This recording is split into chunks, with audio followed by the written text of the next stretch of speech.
Praise lord, హల్లెలూయా. దేవుని నామానికి స్తోత్రాలు. మీ అందరికీ నా వందనాలు తెలియజేస్తున్నాను.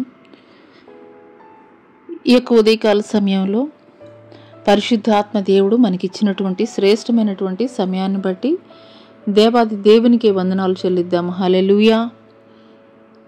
గడిచిన కాలం అంతా ఆయన యొక్క క్షేమకరమైనటువంటి రెక్కల క్రింద మనల్ని, మన కుటుంబాలని సజీవుల లెక్కలో ఉంచినటువంటి దేవాది దేవునికి మరి ఒకసారి స్తుతులు చెల్లిద్దాం. హల్లెలూయా. మరి వాక్య భాగంలోనికి వెళ్ళబోయే ముందు కొద్ది నిమిషాలు ప్రార్థన చేసుకుందాం. స్తోత్రములు స్తోత్రములు స్తోత్రములు నాయన, మహాపరిశుద్ధుడ, మహాగణుడ, గొప్ప దేవానికి వేలాది కోట్ల వందనాలు, స్తుతులు స్తోత్రాలు చెల్లిస్తున్నాం తండ్రి. పరిశుద్ధాత్ముడ, నీకే స్తుతులు స్తోత్రాలు నాయన నా తండ్రి ప్రభా. అయ్యా తండ్రి ప్రభా, గడిచినటువంటి నాయన నా తండ్రి 10 మాసాలు నీ యొక్క అయ్యా క్షేమకరమైనటువంటి రెక్కల క్రింద భద్రపరిచినటువంటి దేవానికి స్తుతులు స్తోత్రాలయ్యా. ఈ దినం వరకు మేము ఏమై ఉన్నామో అది కేవలం నీ యొక్క ఉచితమైనటువంటి కృపనైనా, మీరు పెట్టినటువంటి భిక్షేనైనా నా తండ్రి ప్రభా. అందునిమిత్తం మీకు వందనాలు చెల్లిస్తున్నాం తండ్రి. ఈ యొక్క ఉదయకాల సమయంలో ఇట్టి శ్రేష్టమైనటువంటి సమయాన్ని తండ్రి మీరు మాకు బహుమానముగా ఇచ్చినందుకు మీకు వందనాలు చెల్లిస్తున్నాం తండ్రి ప్రభా.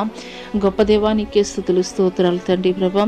ఏ బిడ్డలు ఏ అవసరతలు ఏ కృంగిపోయినటువంటి అయా హృదయం కలిగి తండ్రి ప్రభా వచ్చి ఉన్నారో తండ్రి ప్రభా, హృదయ రహస్యాలను ఎరిగినటువంటి దేవుడు తండ్రి ప్రభా, జీవము కలిగినటువంటి మాటలు తండ్రి యొక్క ఉదయకాల సమయంలో తండ్రి ప్రభా అయ్యా తండ్రి కూడి ఉన్న ప్రతి బిడ్డతో నాతో కూడా మాట్లాడి తండ్రి అయ్యా తండ్రి మీ నామానికి సమస్త మహిమ ఘనత ప్రభావములు చెల్లిస్తూ నజరుడైన యేసు అతి పుణ్య పరిశుద్ధ నామములో అడిగి వేడుకొనుచున్నాం ప్రియ పరలోకపు తండ్రి, ఆమేన్. ప్రైజ్ లార్డ్ అండి. అందరికీ కూడాను దేవుని నామం పేరిట వందనాలు చెల్లిస్తున్నాను. హల్లెలూయా హల్లెలూయా. పరిశుద్ధాత్మ దేవుడు గడిచిన 10 మాసాలు కూడాను మరి మన కుటుంబాలందరినీ కూడాను క్షేమకరంగా ఉంచాడు. అంత మాత్రమే కాదు, ఆరోగ్యవంతులుగా ఎన్నో భయంకరమైనటువంటి ప్రమాదాల నుండి కూడాను దేవుడు సురక్షితంగా మనల్ని తప్పించి సజీవుల లెక్కలో ఉంచాడు. హల్లెలూయా. అందు నిమిత్తం దేవాది దేవునికి స్తుతులు చెల్లించుదాం. హల్లెలూయా. ఈరోజు పరిశుద్ధ గ్రంథంలో నుండి మొదటి సమూయేలు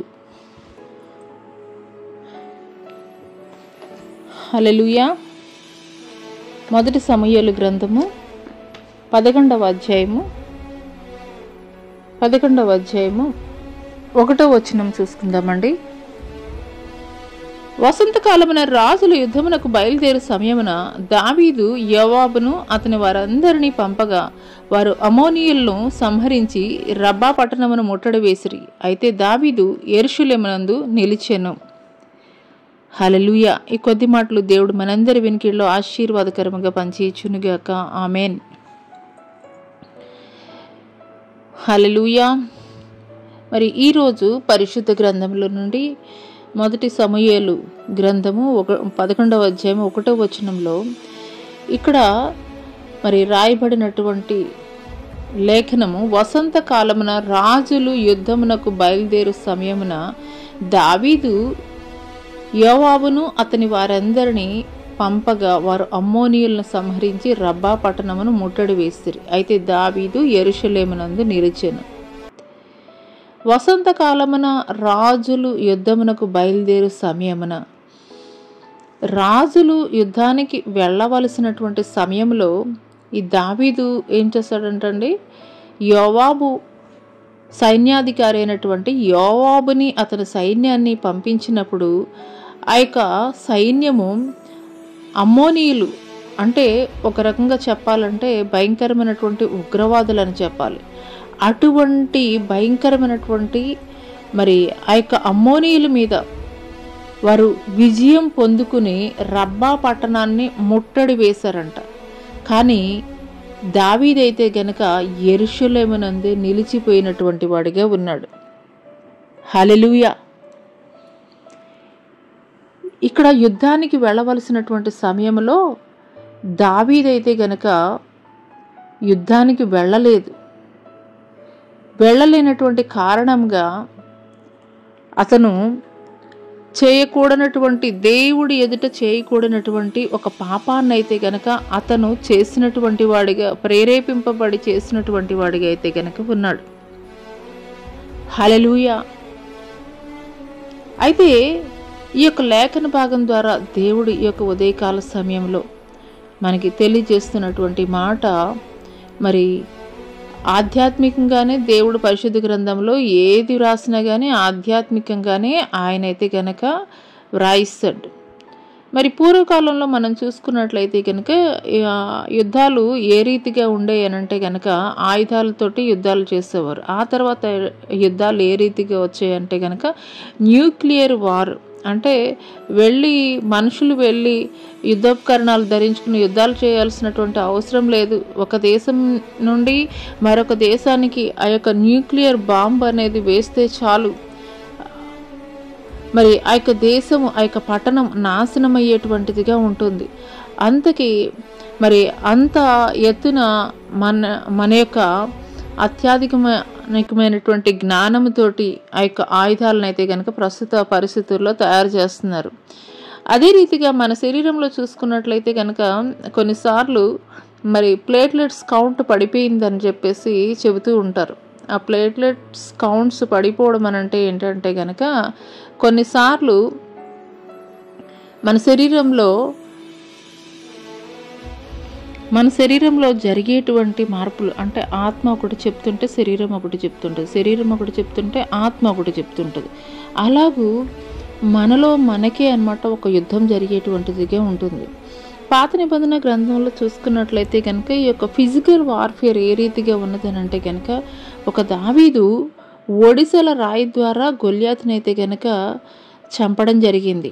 అదే రీతిగా ఒక సంసోను గాడిద దవడ ఎముక ద్వారా 1000 మందిని చంపడం అయితే కనుక జరిగింది. గిద్యోను కేవలము 300 మంది సైన్యం ద్వారా తను కలిగినటువంటి కేవలము కుండలు బూరల ద్వారా శత్రువులనైతే కనుక సంహరించడం జరిగింది. ఇవన్నీ ఏంటంటే కనుక ఫిజికల్ వార్ఫేర్స్గా అయితే కనుక మనం చెప్పవచ్చు. మరి కొన్ని సంవత్సరాల క్రితం మనం ఒక మాటనైతే కనుక మనం వింటూ వస్తున్నాం. ఆ కరోనా టైంలో, మరి ముఖ్యంగా కరోనా టైంలో ఏంటి అని అంటే కనుక గవర్నమెంట్ వాళ్ళు చెప్తున్నారు, we are fighting with invisible enemy అని. మరి ఆ మధ్యకాలంలో ఈ వర్డ్ అయితే కనుక బాగా ప్రాచుర్యం పొందిందని చెప్పవచ్చు.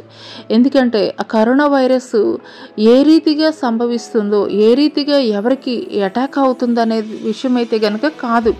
అది కంటికి కనిపించేటువంటి శత్రువు అయితే కనుక ఎవరైనా కానీ పోరాడతారు. కానీ కంటికి కనబడనటువంటి శత్రువుతోటి మరి కరోనా సమయంలో అనేక మంది చాలా పోరాటం చేశారు. మరి అనేకులు ఆ యొక్క పోరాటంలో ఓడిపోయినటువంటి వారుగా కూడా ఉన్నారు. అందుకొరకే గవర్నమెంట్ వారు చెప్తున్నటువంటి మాట ఏంటంటే ఆ సమయంలో we're fighting with invisible enemy. Hallelujah. అదే రీతిగా మన యొక్క ఆధ్యాత్మిక జీవితంలో కూడాను మనం యుద్ధం చేస్తున్నది ఎవరితోటి అని అంటే కనుక ఇన్విజిబుల్ ఎనిమీతోటే మనం ఫైట్ చేస్తున్నాం. హల్లెలూయా. ఒక విశ్వాసికి ఉండేటువంటి పోరాటం ఏంటి అని అంటే కనుక శారీరకమైనటువంటి పోరాటాలు ఎన్నైనా కానీ ఎదుర్కొంటాడు. కానీ ఈ యొక్క విశ్వాసికి కలిగేటువంటి పోరాటం ఏంటి అని అంటే కనుక స్పిరిచువల్ వార్ఫేర్ ఉంటుంది. అంటే కంటికి కనబడనటువంటి శత్రువుతోటి పోరాటం చేయాలి. అటువంటి పోరాటం చేయాలి అని అంటే కనుక మన శారీరకమైనటువంటి శక్తి సరిపోతుందా, శారీరకమైనటువంటి బలం సరిపోతుందా అని అంటే కనుక సరిపోదు. ఈ యొక్క శారీరకమైనటువంటి దారుఢ్యము, శారీరకమైనటువంటి బలము ఇవి దేనికి పనికొస్తాయి అని అంటే కనుక కంటికి ఎదురుగా కనిపించేటువంటి శత్రువును జయించడానికి పనికొస్తాయి. కానీ కంటికి కనబడినటువంటి శత్రువు ఉన్నాడు విశ్వాసికి. ఎవరు అనంటే కనుక సాతాను, లేదంటే అపవాది. ఈ యొక్క అపవాదిని మనం ఎదిరించాలి అని అంటే కనుక అది మన యొక్క శారీరకమైనటువంటి బలం ద్వారా అయితే కనుక సరిపోదు. హల్లెలూయా. అందుకొరకే దేవుడు మరి చెప్తున్నారు, మరి నీ చేతులకు యుద్ధాన్ని, మరి వేళ్లకు పోరాటాన్ని నేర్పించేవాడు నేనే అని తెలియజేస్తున్నాడు. హల్లెలూయా. ఆయన గనక మనకి మన చేతులకి యుద్ధాన్ని, మన వ్రేళ్ళకి పోరాటాన్ని ఆయన గనక నేర్పించకపోతే మనం సాతానుతోటి, అపవాదితోటి మనం యుద్ధం చేసేటువంటి వారముగా అయితే గనక ఉండము, మనం ఓడిపోయేటువంటి వారముగానే ఉంటాము. అయితే ఈ యొక్క లేఖన భాగంలో మరి ఒక 3 పార్ట్లుగా కనుక మనం విభజించుకున్నట్లయితే గనక, మొదటగా వసంతకాలమున మరి రాజుల యుద్ధమునకు బయలుదేరు సమయమున ఈ యొక్క వాక్యములో ఒక 3 పార్ట్లుగా మనం తీసుకున్నట్లయితే గనక, మొదటగా 24వ కీర్తన ఒకసారి చూద్దామండి. 24వ కీర్తనలో చూసుకున్నట్లయితే కనుక ఆ యొక్క 24వ కీర్తనలో యేసుక్రీస్తు ప్రభుల వారి శిష్యులు అడుగుతారనమాట, నీ రాకడికి, ఈ యొక్క యుగ సమాప్తికి సూచనలు ఏమిటి మాకు తెలియజేయమని చెప్పినప్పుడు ఆయన ఆ యొక్క ఒలీవల కొండ మీద కూర్చుని ఆ శిష్యులతోటి చెబుతూ ఉంటారు. మరి రాజ్యం మీదకి రాజ్యము, జనం మీదకి జనము, అక్కడక్కడ కరువు, భూకంపాలు, మరి నా పేరిట అనేక మంది నేనే క్రీస్తునని చెప్పి వచ్చేటువంటి వారు ఉంటారు, అబద్ధ బోధకులు ఉంటారు.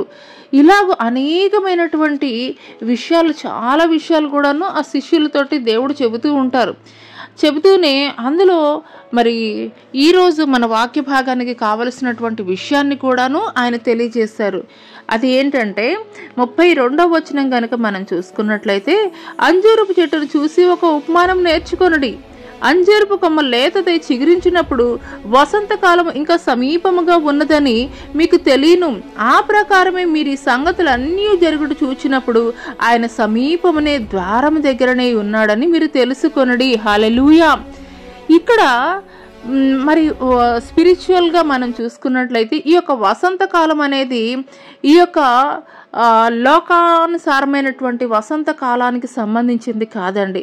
స్పిరిచువల్గా, ఆధ్యాత్మికంగా చూసుకున్నట్లయితే గనక అంజూరపు చెట్టును చూసి ఒక ఉపమానం నేర్చుకోండి అని చెప్పేసి దేవుడు తెలియజేస్తున్నాడు. ఆ ఉపమానం ఏంటంట, అంజూరపు కొమ్మ లేతదై చిగురించినప్పుడు వసంతకాలం ఇంకా సమీపంగా ఉన్నదని మీకు తెలియను. ఈ యొక్క అంజూరపు చెట్టుని దేవుడు దేనితోటి పోల్చారు అని అంటే గనక ఇశ్రాయేలీయుల్ని గూర్చి ఆయన తెలియజేస్తూ ఈ మాటలు అయితే కనుక తెలియజేశాడు. అంజూరపు కొమ్మ లేతదై చిగురించినప్పుడు వసంతకాలము ఇంకా సమీపముగా ఉన్నదని మీకు తెలియను. ఆ ప్రకారమే మీరు ఈ సంగతులన్నీ జరుగుడు చూచినప్పుడు ఆయన సమీపంలోనే ద్వారం దగ్గరనే ఉన్నాడని మీరు తెలుసుకొనండి. అంజూరపు కొమ్మ లేతదై చిగురించినప్పుడు అని అంటే గనక మరి యూదులు యేసుక్రీస్తు ప్రభుల వారిని సిలువకి అప్పగించినటువంటి వారుగా ఉన్నారు. ఆ రోజున పిలాతు రాజు అడుగుతున్నాడు, మరి ఈయనలో ఏ దోషం కూడా కనిపించడం లేదు కదా, మరి బరబ్బాని వదిలిపెట్టమంటారా, బందిపోటు దొంగ అయినటువంటి బరబ్బాని వదిలిపెట్టమంటారా, లేదంటే గనక యేసుక్రీస్తు ప్రభుల వారిని వదిలిపెట్టమంటారా అని అడుగుతారు.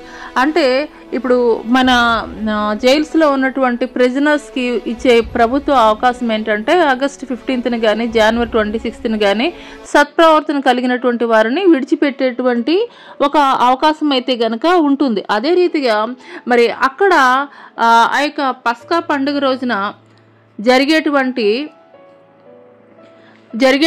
ఆ యొక్క కార్యక్రమం ఏంటంటే గనక ఒక ఖైదీని విడుదల చేసేటువంటి అవకాశం ఉన్నది. అటువంటి సమయంలో మరి ఆ రాజు అడుగుతున్నాడు పిలాతు, బరబ్బాని విడుదల చేయమంటారా, యేసుని విడుదల చేయమంటారా అని అంటే వారందరూ కూడాను ముక్త కంఠంతోటి వాళ్ళు ఏం మాట్లాడారంటే యేసుకు సిలువ వేయండి, బరబ్బాని విడుదల చేయండి అని.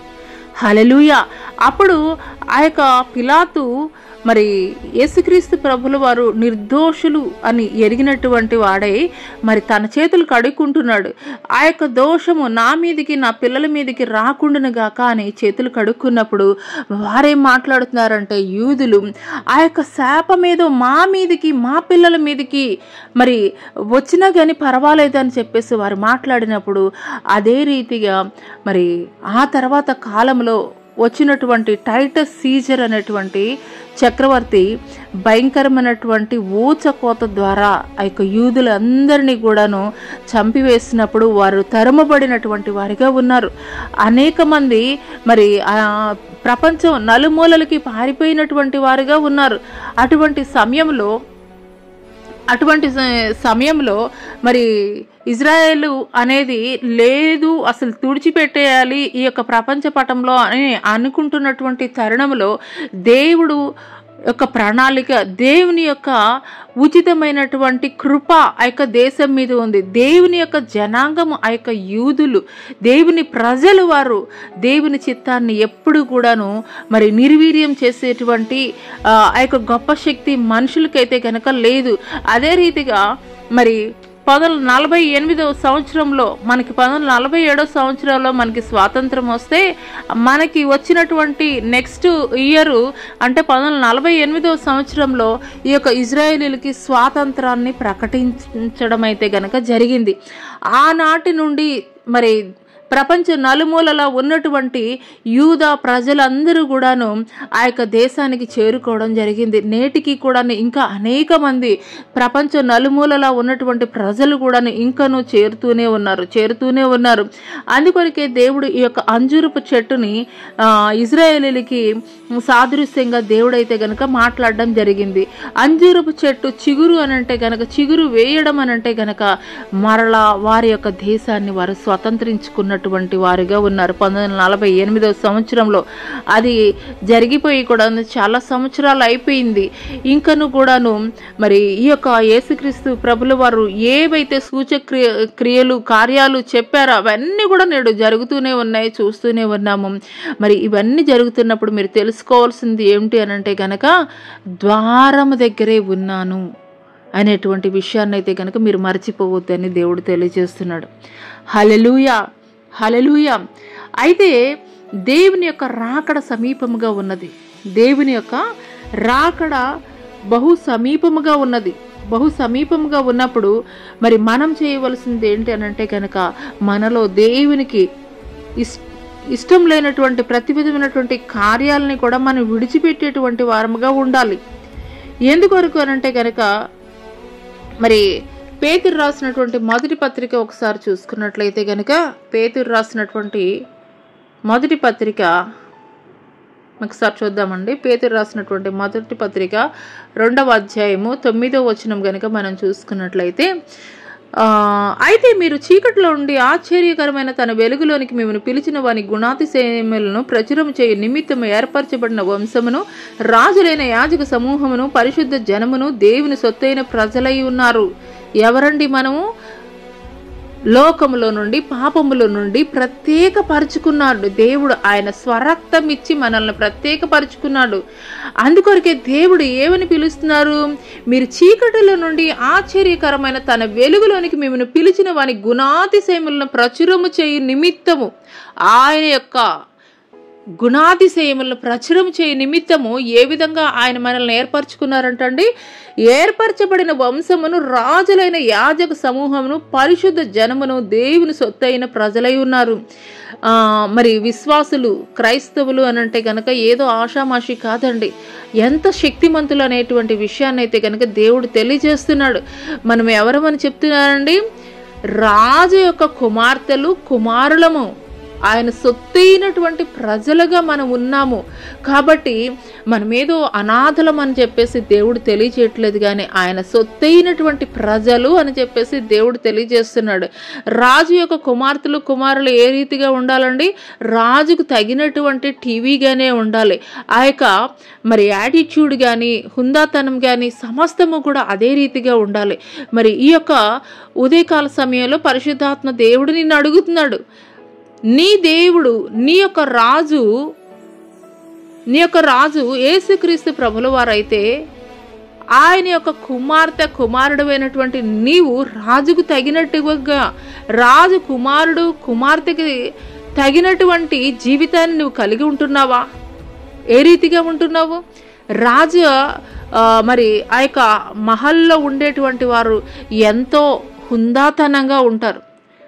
వారు ఎట్లా పడితే అలా జీవించరు, వాళ్ళు ఎలా పడితే అలా బయటికి రారు, ఒక హుందాతనాన్ని కలిగి ఉంటారు. అదే రీతిగా క్రైస్తవుడమైనటువంటి నీవు కూడాను నీ యొక్క తండ్రి అయినటువంటి, నీ యొక్క రాజు అయినటువంటి యేసుక్రీస్తు ప్రభుల వారి యొక్క నీతికి తగినటువంటి నీతి కార్యాలు నీ జీవితాల్లో కలిగి ఉండాలి. హల్లెలూయా. అయితే ఇక్కడ మరొక విషయం, మూడో విషయం ఏంటంటే, యుద్ధమునకు బయలుదేరు సమయమున అనేటువంటి విషయాన్ని అయితే కనుక తెలియజేయబడుతుంది.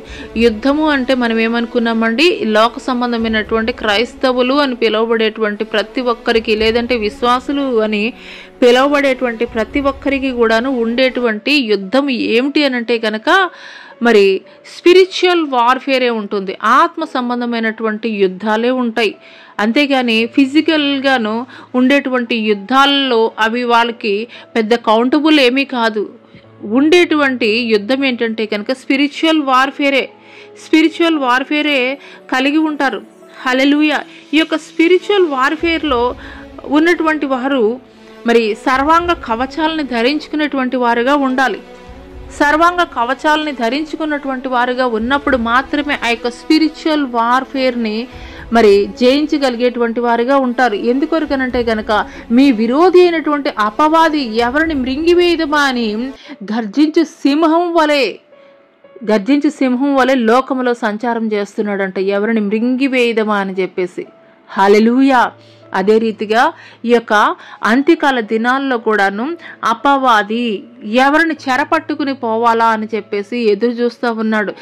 ఎవరైతే గనక మరి బలహీనులుగా ఉంటారో వారిని ఆ యొక్క అపవాది లాక్కుని వెళ్ళిపోయేటువంటి వాడిగా ఉంటాడు. హల్లెలూయా. ఒక బలవంతుడైనటువంటి వాడిని ఆ యొక్క సింహం ఏమైనా చేయగలదా?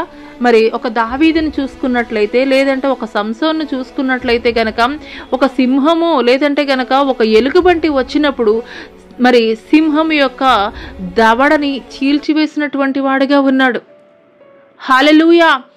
మరి మనం విశ్వాసులైనటువంటి మనం చేసేది ఏంటి అని అంటే గనక మరి అపవాదితోటి యుద్ధం చేసేటువంటి వారముగా ఉండాలి. అపవాదితోటి యుద్ధం చేసేటువంటి వారుగా ఉండాలి. అంటే అపవాది గర్జించు సింహం వలె మన మీదకి వస్తున్నప్పటికీ కూడాను ఎవరైతే స్థిరమైనటువంటి విశ్వాసం కలిగి ఉంటారో వారిని అపవాది ఏమి కూడాను చేయలేడు.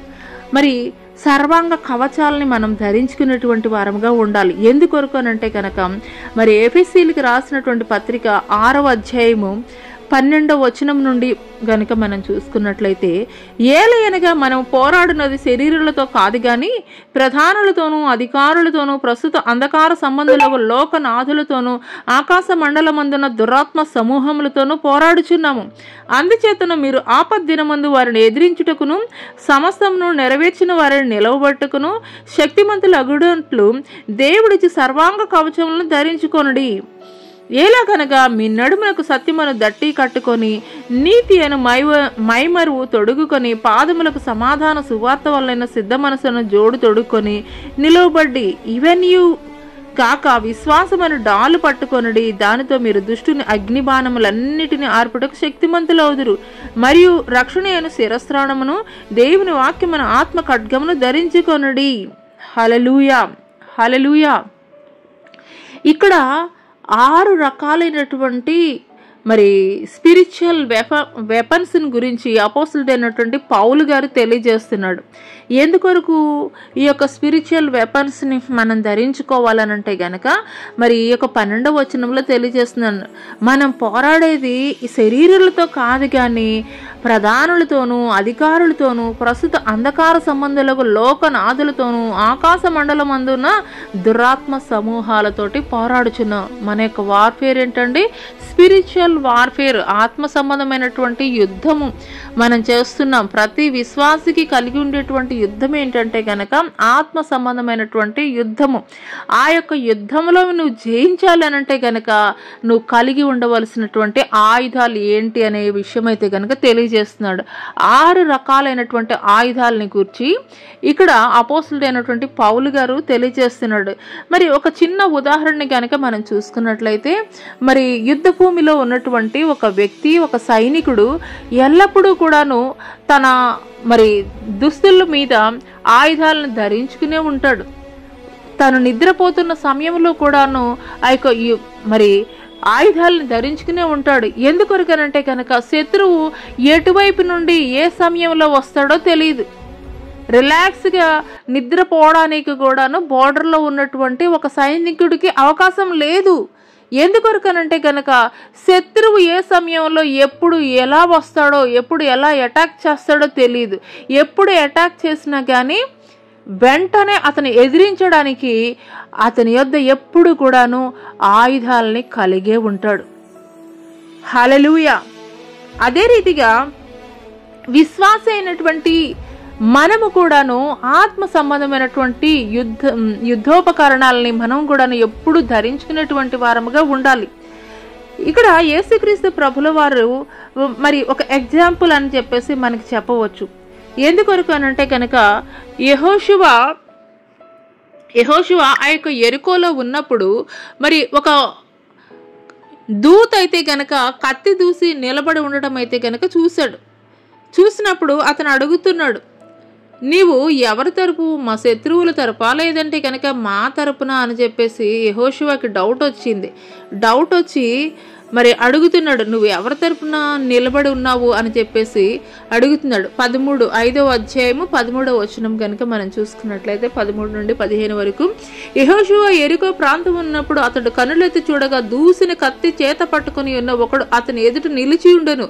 యెహోషువ అతని యొద్దకు వెళ్ళి, నీవు మా పక్షం ఉన్నవాడవా మా విరోధుల పక్షం ఉన్నవాడవా అని అడగగా అతడు, కాదు, యెహోవా సేనాధిపతిగా నేను వచ్చి ఉన్నానను. యెహోషువ నేల మట్టుకు సాగిలపడి నమస్కారం చేసిన ఆ ఏలినవాడు తన దాసునికి సెలవిచ్చినదేమని అడిగను. అందుకు యెహోవా సేనాధిపతి, నీవు నిలిచి ఉన్న ఈ స్థలము పరిశుద్ధమైనది, నీ పాదరక్షలను తీసివేయమని యెహోషువతో చెప్పగా యెహోషువ అలాగు చేశాను. హల్లెలూయా. పాత నిబంధన గ్రంథంలో ఇక్కడ కనిపించినటువంటి దూత ఎవరు అనంటే గనక యేసుక్రీస్తు ప్రభుల వారికి అయితే గనక మనం చెప్పవచ్చు. హల్లెలూయా. హల్లెలూయా. యేసుక్రీస్తు ప్రభుల వారు ఆయన మరి ఆ యొక్క సేనాధిపతి, ఆ యొక్క దూతగా కనిపిస్తున్నటువంటి మరి వ్యక్తి దేవుడు కాకపోతే సాష్టాంగ నమస్కారం ఎందుకు ఆ యొక్క యెహోషువ ఆ యొక్క దూత ఎదుట సాష్టాంగ నమస్కారం కలిగి ఉంటాడు? ఇక్కడ యెహోషువకి కనిపించింది ఎవరు అనంటే గనక యేసుక్రీస్తు ప్రభుల వారు. యేసుక్రీస్తు ప్రభుల వారు ఏ విధమైనటువంటి ఆయుధాలు అంటే ఆ పైన కలిగినటువంటి ఆంగీకం కలిగి ఉన్నాడో అలాగే నేను క్రీస్తుని పోలి నడుచుకున్న ప్రకారం నన్ను పోలి మీరు నడుచుకోండి అని చెప్పేసి ఇక్కడ అపోస్తలుడైనటువంటి పౌలు గారు తెలియజేస్తున్నాడు. అలాగే మనము కూడా క్రీస్తుని పోలి నడుచుకున్నటువంటి వారముగా ఉండాలి. హల్లెలూయా. హల్లెలూయా. మరి ఇక్కడ మనం చూసుకున్నట్లయితే కనుక 6 రకాలైనటువంటి ఆయుధాలు అయితే కనుక మనం చూస్తున్నాం. 6 రకాలైనటువంటి ఆయుధాలు. మొట్టమొదటిగా చూసుకున్నట్లయితే కనుక ఎలాగనగా మీ నడుమునకు సత్యమును దట్టి కట్టుకొని, నడుముకి ఏం కట్టుకోవాలని చెప్తున్నాడు అండి? సత్యం అనేటువంటి దట్టి కట్టుకోమని చెప్పేసి చెప్తున్నాడు. హల్లెలూయా. బెల్ట్ ఆఫ్ ట్రూత్, సత్యం అనేటువంటి దట్టిని మనం కట్టుకునేటువంటి వారముగా ఉండాలి. హల్లెలూయా. నిర్గమకాండంలో కనుక మనం చూసుకున్నట్లయితే మరి సంహార దూత మరి ఆ యొక్క ఐగుప్తు ప్రాంతంలో సంచరించేటప్పుడు మరి ఆ యొక్క పస్కా యొక్క పశువుని ఏ రీతిగా తినాలి అనేటువంటి ఒక క్రమాన్ని అయితే కనుక అక్కడ తెలియజేశాడు దేవుడు. మరి నిర్గమకాండం 12వ అధ్యాయం 11వ వచనంలో చూసుకున్నట్లయితే, మీరు దాన్ని తినవలసిన విధమే ఏమనగా మీ నడుము కట్టుకొని మీ చెప్పులు తొడుక్కొని మీ కర్రలు చేత పట్టుకొని త్వరపడుచు దాన్ని తినవలను, అది యెహోవాకు పస్కా బలి. తినే విధానం ఏంటనేది అయితే కనుక తెలియజేశాడు. అంటే నడుముకి కట్టుకోవడం అనంటే కనుక ఒక బెల్ట్ దేనికి సాదృశ్యంగా ఉన్నది అనంటే కనుక సిద్ధపాటికి సాదృశ్యంగా ఉన్నది. ఒక యుద్ధ భూమిలో ఉన్నటువంటి సైనికుడు యొక్క బెల్ట్ ఏ రీతిగా ఉంటుందండి? అతని బెల్ట్ టైట్గా తను సెట్ చేసుకునేటువంటి వాడిగా ఉంటాడు. ఎందుకొరకనంటే కనుక ఆ బెల్ట్కి అతను ఆయుధాలను కూడా ధరించుకునేటువంటి వాడిగా ఉంటాడు. అదే రీతిగా మరి కీర్తనల గ్రంథము 119:60 వచనం గనక మనం చూసుకున్నట్లయితే, నీ వాక్య సారాంశము సత్యము అని లేఖనం తెలియజేస్తుంది. ఈ సత్యం ఏంటండి? ఆయన వాక్య సారాంశమే. ఆయన వాక్య సారాంశమే సత్యము. సత్యము అని అంటే కనుక యేసుక్రీస్తు ప్రభుల వారు మరి యోహాను సువార్త 14:6లో ఆయన తెలియజేస్తున్నాడు, నేనే సత్యము మార్గము జీవము, నా ద్వారా తప్ప ఎవడును తండ్రి వద్దకు చేరలేడు అని చెప్పేసి చెప్తున్నాడు. యేసుక్రీస్తు ప్రభుల వారిని నువ్వు కలిగి ఉండాలి. యేసుక్రీస్తు ప్రభుల వారు నిజమైనటువంటి దేవుడని నువ్వు ఎరిగి ఉండాలి. సత్యమైనటువంటి దట్టిని నువ్వు కట్టుకున్నప్పుడు నువ్వెప్పుడు కూడాను నీ యొక్క స్పిరిచువల్ వార్ఫేర్లో మరి ఎప్పుడు కూడాను ఆయన నువ్వు కలిగి ఉన్నప్పుడు, మరి ఆయనతోటి నువ్వు ట్రావెల్ చేస్తున్నప్పుడు, ఆయన నీతో కూడా నడుస్తున్నప్పుడు నువ్వెప్పుడు కూడా అపజయం పొందేటువంటి స్థితిలో అయితే కనుక నీవు ఉండవు. హల్లెలూయా, హల్లెలూయా. అదే రీతిగా పేతురు రాసినటువంటి మొదటి పత్రిక 1వ అధ్యాయం 13వ వచనంలో చూసుకున్నట్లయితే అక్కడ తెలియజేస్తున్నారు, కాబట్టి మీ మనసును నడుము కట్టుకొని నిబ్బరమైన బుద్ధి గల వారు యేసుక్రీస్తు ప్రత్యక్షమైనప్పుడు మీకు తేబడు కృప విషయమై సంపూర్ణ నిరీక్షణ కలిగి ఉండండి. ఇక్కడ నడుము అని అంటే కనుక అర్థం ఏంటంటే కనుక మనస్సు. మన మనసు ఏ రీతిగా ఉండాలంటే స్థిరమైనటువంటి మనస్సును కలిగి ఉండాలి అని అంటే గనక సత్యములో మనం నడిచేటువంటి వారముగా ఉండాలి. సత్యం అంటే ఏంటి? యేసుక్రీస్తు ప్రభుల వారు. సత్యము మిమ్మల్ని స్వతంత్రులను చేస్తుంది అని కూడాను దేవుని లేఖనం తెలియజేస్తుంది. సత్యములో నువ్వు నడిచినప్పుడు నువ్వైతే కనుక ఓడిపోవు. ప్రతి దినము కూడా నువ్వు పరిశుద్ధాత్మ సహాయం ద్వారా నువ్వు బైబిల్ని చదువుతున్నట్లయితే కనుక తప్పిపోయేటువంటి స్థితిలో నీవు ఉండవు. ఈ యొక్క బెల్ట్ ఏం చేస్తుంది అని అంటే కనుక నడువుని టైట్ చేస్తుంది. అదే రీతిగా సత్యములో నువ్వు నడిచినట్లయితే కనుక దేవునితోటి ప్రతి విషయంలో కూడా దేవుని యొక్క చిత్తానుసారంగా నువ్వు నడుచుకున్నట్లయితే కనుక నువ్వు తొట్టిల్లిపోయేటువంటి అవకాశం ఉండదు. ఈ యొక్క బెల్ట్ నడుని ఏ రీతిగా టైట్ చేస్తుందో అదే రీతిగా నీ యొక్క మరి ఆలోచనలు కానీ తలంపులు కానీ నీ హృదయంలో వచ్చేటువంటి ఏవైనా కానీ ఈ యొక్క సత్యం ఏం చేస్తుందంటే కనుక మరి వాటన్నిటిని కూడా ఫిల్టర్ చేసి నీ మనసుని టైట్ చేస్తుంది. నీ మనసును టైట్ చేస్తుంది అంటే కరెక్ట్ వేలో అంటే సత్యములో నడిచేటట్లుగా అయితే కనుక చేస్తుంది. అందుకొరకు మరి సత్యమైనటువంటి దట్టిని కట్టుకోవాలని చెప్పేసి మరి అపోస్తులుడైనటువంటి పౌలు గారు మరి మాట్లాడుతున్నారు. అదే రీతిగా పరిశుద్ధాత్మ దేవుడు ఈ యొక్క ఉదయకాల సమయంలో మనకి తెలియజేస్తున్నాడు. రెండవది ఏంటంటే కనుక నీతి అనే మైమరువు, breastplate of righteousness, breastplate of righteousness, మరి నీతి అను మైమరువు. నీతి అను మైమరువు అని అంటే కనుక మరి రోమిలికి రాసినటువంటి పత్రిక ఒకసారి చూద్దామండి. కాబట్టి ఇప్పుడు క్రీస్తు యేసునందున్న వారికి ఏ శిక్షా విధి లేదు. కాబట్టి ఇప్పుడు క్రీస్తు యేసునందున్నటువంటి వారికి ఏ శిక్షా విధి కూడాను లేదు. బ్రెస్ట్ ప్లేటు ఇది దేనికోసం ఉపయోగిస్తారు అని అంటే కనుక ఎదుటి వ్యక్తి బాణాలు వేస్తున్నారు, ఎదుటి వ్యక్తి దాడి చేస్తున్నప్పుడు ఈ యొక్క బ్రెస్ట్ ప్లేటు ఉన్నప్పుడు అది ఏమవుతుందంటే కనుక మరి హాని చేయకుండా అయితే కనుక కాపాడుతుంది. హల్లెలూయా, హల్లెలూయా.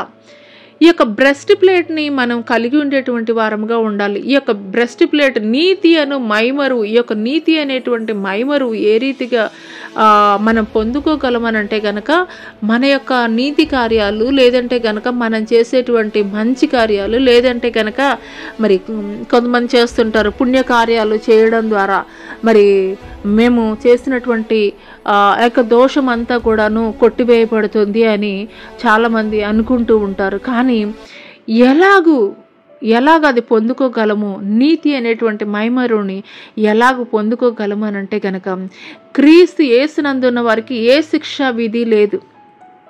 నువ్వెప్పుడైతే యేసుక్రీస్తే నిజమైనటువంటి దేవుడు అనేటువంటి సత్యాన్ని నువ్వు ఎరిగి ఉన్నావో అప్పుడు ఆయన బౌండరీస్లోకి వచ్చినటువంటి ప్రతి ఒక్కరిని కూడాను సంరక్షించేటువంటి బాధ్యత మరి నీవు నమ్మినటువంటి నీ దేవుడు కలిగి ఉంటాడు. ఖచ్చితంగా ఆయన సంరక్షించేటువంటి వాడిగా ఉంటాడు. నేనేదో మరి ఒక చిన్న బాలుడు ఉన్నాడు, మరి వెళ్ళిపోయి మట్టిలో ఆడుకుని మురికి చేసుకున్నాడు.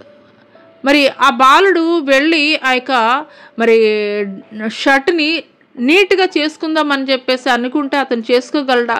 చేసుకోలేడు. కానీ తల్లి ఏం చేస్తుంది, ఆ షర్ట్ని తీసి చక్కగా మరి మంచిగా శుభ్రం చేసి దానిలో ఉన్నటువంటి మురికిని అంతా కూడా తీసివేసి మరలా చక్కగా అన్నమాట నీట్గా తయారు చేస్తుంది. అదే రీతిగా మరి జన్మతః పాప గర్భంలో పుట్టినటువంటి మనము ఆదాము సంతతి అయినటువంటి మనము నిశ్చయముగా మనలో ఆ యొక్క లక్షణాలు ఖచ్చితంగా ఉంటాయి. మనకి మనమే నీతిమంతులు మన తీర్పు తీర్చుకోవడానికి అయితే కనుక అవకాశం లేదు. సపోజ్ ఒక చిన్న ఎగ్జాంపుల్ మీకు చెప్తాను. ఒక వ్యక్తి నీటిలో కొట్టుకుని పోతున్నాడు, అతను మునిగిపోయి చనిపోతున్నప్పుడు మరి ఆ యొక్క బెస్ట్ ఫ్రెండ్ అయినటువంటి వ్యక్తి గబుక్కున అందులో నీళ్ళల్లో దూకేశాడు. కానీ అతనికి ఈత రాదు. మరి దూకేసినప్పుడు అతన్ని సంరక్షించగలరా అని అంటే కనుక సంరక్షించలేడు. సంరక్షించలేకపోగా సంరక్షించుదామని దూకినటువంటి వ్యక్తి కూడా మరణించేటువంటి స్థితిలోనికి వెళ్ళిపోతాడు. అదే రీతిగా మన యొక్క నీతి కార్యాలను బట్టి కానీ, లేదంటే కనుక మనం చేసేటువంటి లోక సంబంధమైనటువంటి ఏవో పనుల ద్వారా మన యొక్క మురికి వస్త్రాలని మనం శుభ్రం చేసుకోలేము. హల్లెలూయా. ఆ యొక్క నీటిలో పడిపోయినటువంటి వ్యక్తిని, ఈత రానటువంటి వ్యక్తి ఏ రకంగా సంరక్షించలేడో అదే రీతిగా మరి మన యొక్క మురికి జీవితాన్ని శుభ్రం చేయాలనంటే కనుక పరిశుద్ధుడైనటువంటి దేవుని యొక్క రక్తము ద్వారా కడగబడితే తప్పించి మనం పరిశుద్ధులము, నీతిమంతులుగా తీర్చబడలేము. హల్లెలూయా. ఈత వచ్చినటువంటి వ్యక్తి, మునిగిపోతున్నటువంటి వ్యక్తిని ఏ రీతిగా సంరక్షించగలడో పరిశుద్ధుడైనటువంటి దేవుడు అపవిత్రులమైనటువంటి మనల్ని ఆయన యొక్క విలువైనటువంటి రక్తము చిందించడం ద్వారా మనల్ని కూడాను నీతిమంతులుగా తీర్చాడు. హల్లెలూయా. జకరియా గ్రంథం 3వ అధ్యాయం 4వ వచనంలో చూసుకున్నట్లయితే కనుక అక్కడ దూత దగ్గర నిలిచిన వారిని పిలిచి ఇతని మైల బట్టలు తీసివేయడని ఆజ్ఞాపించి, నేను నీ దోషములను పరిహరించి ప్రశస్తమైన వస్త్రములతో నిన్ను అలంకరించుచున్నానని సెలవిచ్చును. ఇక్కడ యెహోషువ తోటి దూత మాట్లాడుతున్నటువంటి మాట. హల్లెలూయా, హల్లెలూయా. దేవుని ఎదుట మన యొక్క వస్త్రాలు ఏ రీతిగా ఉంటాయండి? అది ఎంత శుభ్రం చేసుకున్నప్పటికీ, ఎంత ఫ్రెష్ అని చెప్పేసి అనుకున్నప్పటికీ కూడాను మురికి వస్త్రాలుగా ఉంటాయి. ఇక్కడ నేను మాట్లాడేది భౌతిక సంబంధమైనటువంటి వస్త్రాల గురించి మాట్లాడట్లేదు, కానీ ఆధ్యాత్మిక సంబంధమైనటువంటి వస్త్రాలు. మనము ఎంతో మరి నీతిమంతులం అని చెప్పేసి నువ్వు జనుల దగ్గర కొనియాడబడవచ్చు, కానీ దేవుని ఎదుట మన యొక్క నీతి క్రియలు ఎలా ఉన్నాయంటండి? మురికి వస్త్రాలలాగా ఉన్నాయి. అందుకొరకే యెహోషువ తోటి దూత మాట్లాడుతున్నాడు, అతని యొక్క మైల బట్టలను తీసివేయడని ఆజ్ఞాపించెను. హల్లెలూయా, హల్లెలూయా.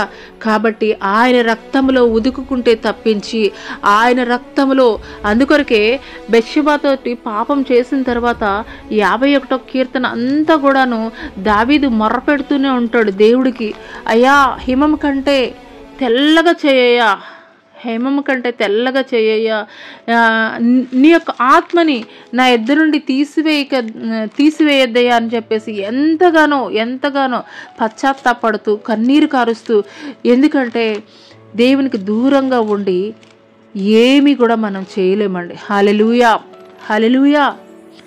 ఎంతగానో అక్కడ దేవుని బ్రతిమలాడుకుంటున్నాడు. ఎంతగా అనంటే కనుక మరి ప్రార్థన చేస్తున్నాడు. 10వ వచనం 51వ వచనంలో, దేవా నా యందు శుద్ధ హృదయం కలుగజేయము, నా అంతరంగంలో స్థిరమైన మనస్సును నూతనంగా పుట్టించుము, నీ సన్నిధిలో నుండి నన్ను త్రోసివేయకు, నీ పరిశుద్ధాత్మ నా ఎద్దు నుండి తీసివేయద్దు, నేను రక్షణ ఆనందం మరలా నాకు పుట్టించుము, సమ్మతి గల మనస్సును కలుగజేసి నన్ను దృఢపరచుము. హల్లెలూయా, హల్లెలూయా. అపవిత్రమైనటువంటి స్థలాల్లో, మరి కంపు కొట్టేటువంటి స్థలాల్లో మనం 1-2 నిమిషాలు కూడా మనం నిలబడడానికి ఇష్టపడ్డాం. అలాంటిది ఆయన నివాస స్థలమైనటువంటి ఈ హృదయంలో ఆయన మరి ఉండాలి అనంటే గనక ఆ యొక్క హృదయంలో వ్యర్థమైనటువంటి వాటన్నిటిని కూడా పెట్టుకొని, దేవా నాలో ఉండు అనంటే ఆయన ఉంటాడా? ఉండడు. హల్లెలూయా.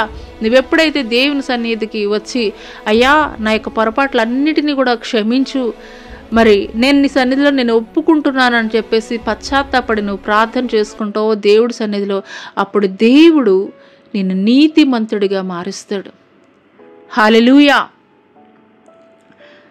మరి ఈ పరిశుద్ధ గ్రంథంలో కనుక మనం చూసుకున్నట్లయితే కనుక ఒక యోబు నీతిమంతుడిగా తీర్చబడినటువంటి వాడుగా ఉన్నాడు దేవుని ద్వారా.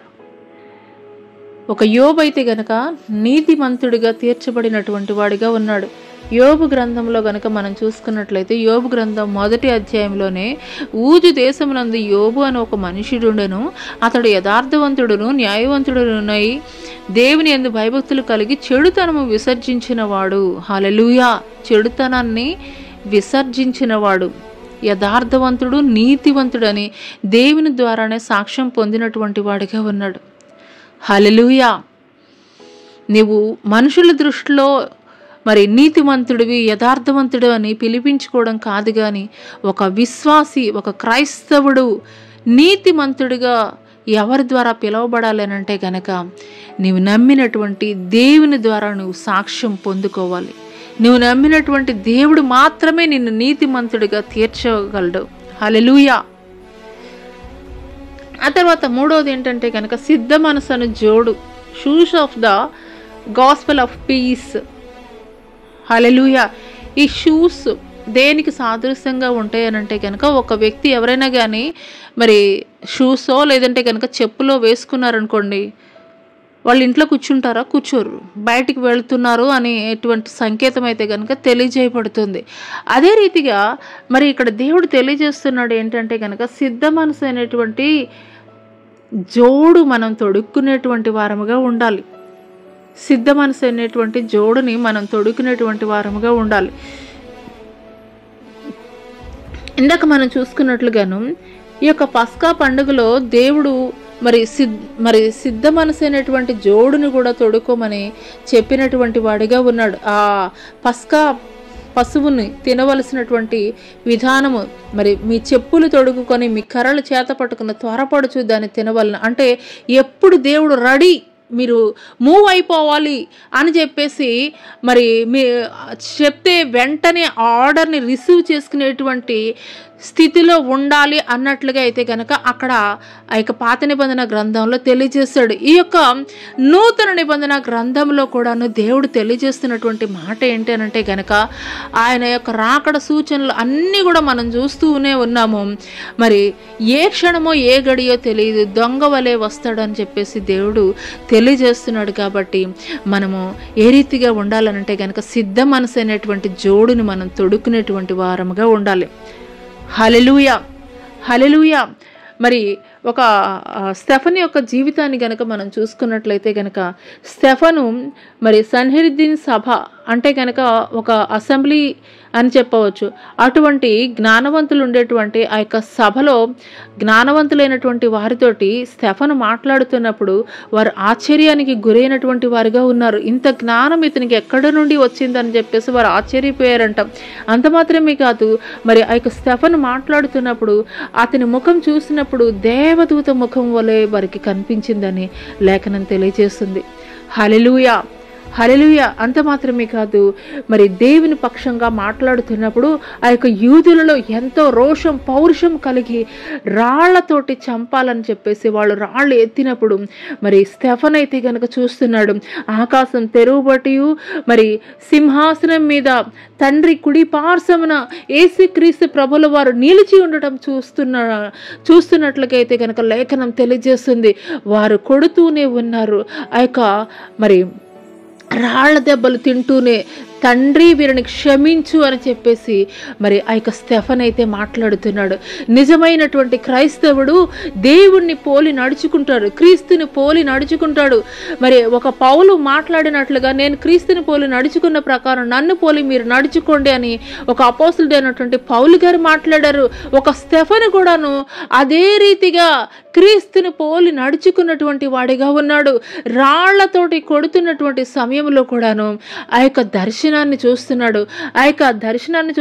పరలోకం తెరవబట్టము, ఆ యొక్క మరి దేవుని కుడి పార్శ్వమున యేసుక్రీస్తు ప్రభుల వారు నిలిచి ఉండడం చాలా సందర్భాల్లో పరిశుద్ధ గ్రంథంలో దేవుని కుడి పార్శ్వమున ఆసీనులై ఉన్నారని చెప్పేసి మనం చదువుతాం. కానీ స్టెఫను మరణించేటువంటి సమయంలో మాత్రము ఆయన యొక్క మరణాన్ని దేవుడు అంగీకరిస్తున్నాడు. కాబట్టే దేవుని యొక్క కుడి పార్శ్వమున ఆయన నిలువబడి ఉండడము అయితే గనక మనం ఇక్కడ చూస్తున్నాం. హల్లెలూయా, హల్లెలూయా. అంటే ఒక విశ్వాసి ఏ రీతిగా ఉంటాడు అనేటువంటి దానికి ఒక ఎగ్జాంపుల్గా అయితే కనుక స్టెఫన్ని మనం ఇక్కడ చూస్తున్నాము. దేవుని కొరకు ఎలాంటి పరిస్థితులకైనా కానీ నేను సిద్ధమే, ఎలాంటి పరిస్థితులకైనా కానీ. చాలామంది అనుకూలమైనటువంటి పరిస్థితుల్లోనే సేవా పరిచర్య జరిగించాలని చెప్పేసి అనుకుంటారు. అనుకూలమైనటువంటి పరిస్థితుల్లోనే నేను సేవ చేస్తాను అని అనుకుంటారు. మరి అనుకూలమైనటువంటి ఫెసిలిటీస్ ఉంటేనే నేను సేవా పరిచర్య చేస్తాను అని చెప్పేసి అనుకుంటారు. కానీ మరి ఇక్కడ స్టెఫన్ యొక్క జీవితం ద్వారా దేవుడు మనకి తెలియజేస్తున్నటువంటి మాట, అనుకూలమైనటువంటి పరిస్థితుల్లోనే కాదు, ప్రతికూలమైనటువంటి పరిస్థితుల్లో కూడా నువ్వు నా కొరకు నిలబడగలవా అని చెప్పేసి దేవుడు ఈ యొక్క ఉదయకాల సమయంలో మనల్ని ప్రశ్నిస్తున్నాడు. హల్లెలూయా, హల్లెలూయా. దేని కొరకైనా కానీ సిద్ధ మనసు అనేటువంటి సమాధానకరమైనటువంటి జోడిని మనం తొడుక్కునేటువంటి వారముగా ఉండాలి. హల్లెలూయా, హల్లెలూయా. నాగటి మీద చేయి వేసినటువంటి వాడు మరలా వెనక్కి తిరగడు. ఒక రైతు నాగడి పెట్టినప్పుడు ఆ యొక్క పొలంలో ముందుకు తీసుకునే వెళుతూ ఉంటాడు, మరలా వెనక్కి తిరగడు. అలాగే దేవుని ఎరిగినటువంటి నీవు, క్రీస్తుతో కూడా నడుస్తున్నటువంటి నీవు మరలా వెనక్కి తిరిగేటువంటి పరిస్థితులు అయితే కనుక నీవు ఉండకూడదని దేవాది దేవుడు తెలియజేస్తున్నాడు. హల్లెలూయా, హల్లెలూయా. సమాధానకరమైనటువంటి సువార్త సిద్ధ మనసు అనేటువంటి జోడిని తొడుక్కోవాలని చెప్పేసి దేవుడు తెలియజేస్తున్నాడు. సమాధానకర్త మరి యేసుక్రీస్తు మరి ప్రభులకు కలిగినటువంటి 5 నామాలు ఏంటంటే గనక ఆశ్చర్యకరుడు, ఆలోచనకర్త, బలవంతుడైన దేవుడు, నిత్యుడుగు తండ్రి, సమాధానకర్త అధిపతి. నువ్వెప్పుడైతే క్రీస్తుని కలిగి ఉంటావో నీలో సమాధానం వచ్చేస్తుంది. నీలో సమాధానం నీవు కలిగి ఉండడమే కాదు, సమాధానం లేనటువంటి వారిలో కూడాను నువ్వు సమాధానాన్ని కలగజేయగలవు. హల్లెలూయా. ఒక మోషేని చూసుకున్నట్లయితే గనక అక్కడ మరి హెబ్రీలకి హల్లెలూయా అక్కడ ఐగుప్తు ప్రాంతంలో మరి ఇద్దరు గొడవ పడుతున్నటువంటి సమయంలో మరి వారిద్దరి మధ్య కూడాను మరి సమాధానం కుదర్చాలని చెప్పేసి వెళ్ళినటువంటి వాడిగా ఉన్నాడు. క్రీస్తు సమాధానకర్త అయినటువంటి క్రీస్తుని కలిగి ఉన్నటువంటి వారు ఎవరు కూడా మౌనంగా ఉండాలని చెప్పేసి అయితే కనుక అనుకోరు. సమాధానపరచాలి అని చెప్పేసి అయితే గనక అనుకునేటువంటి వారిగా ఉంటారు. అటువంటి సమాధానమైనటువంటి సిద్ధ మనసు అనేటువంటి జోడిని కలిగి ఉండేటువంటి వారముగా ఉండాలి. హల్లెలూయా, హల్లెలూయా. ఈ సిద్ధ మనసు అనేటువంటి జోడు తొడుక్కున్నటువంటి వారు స్థిరంగా ఒక చోట నిలబడలేరు. అంటే క్రీస్తుని ఎరిగినటువంటి నీవు, క్రీస్తుని రుచి చూచినటువంటి నీవు స్థిరంగా నీవు నిలబడలేవు. ఏ ప్రాంతానికైనా వెళతావో, ఎక్కడికైనా వెళతావో ఆయన సువార్తను ప్రకటించడానికి, ఆయన యొక్క సమాధానాన్ని ఇతరులకి తెలియజేయ నిమిత్తము దేవుడు మత్తయి సువార్తలో తెలియజేస్తున్నాడు కదా.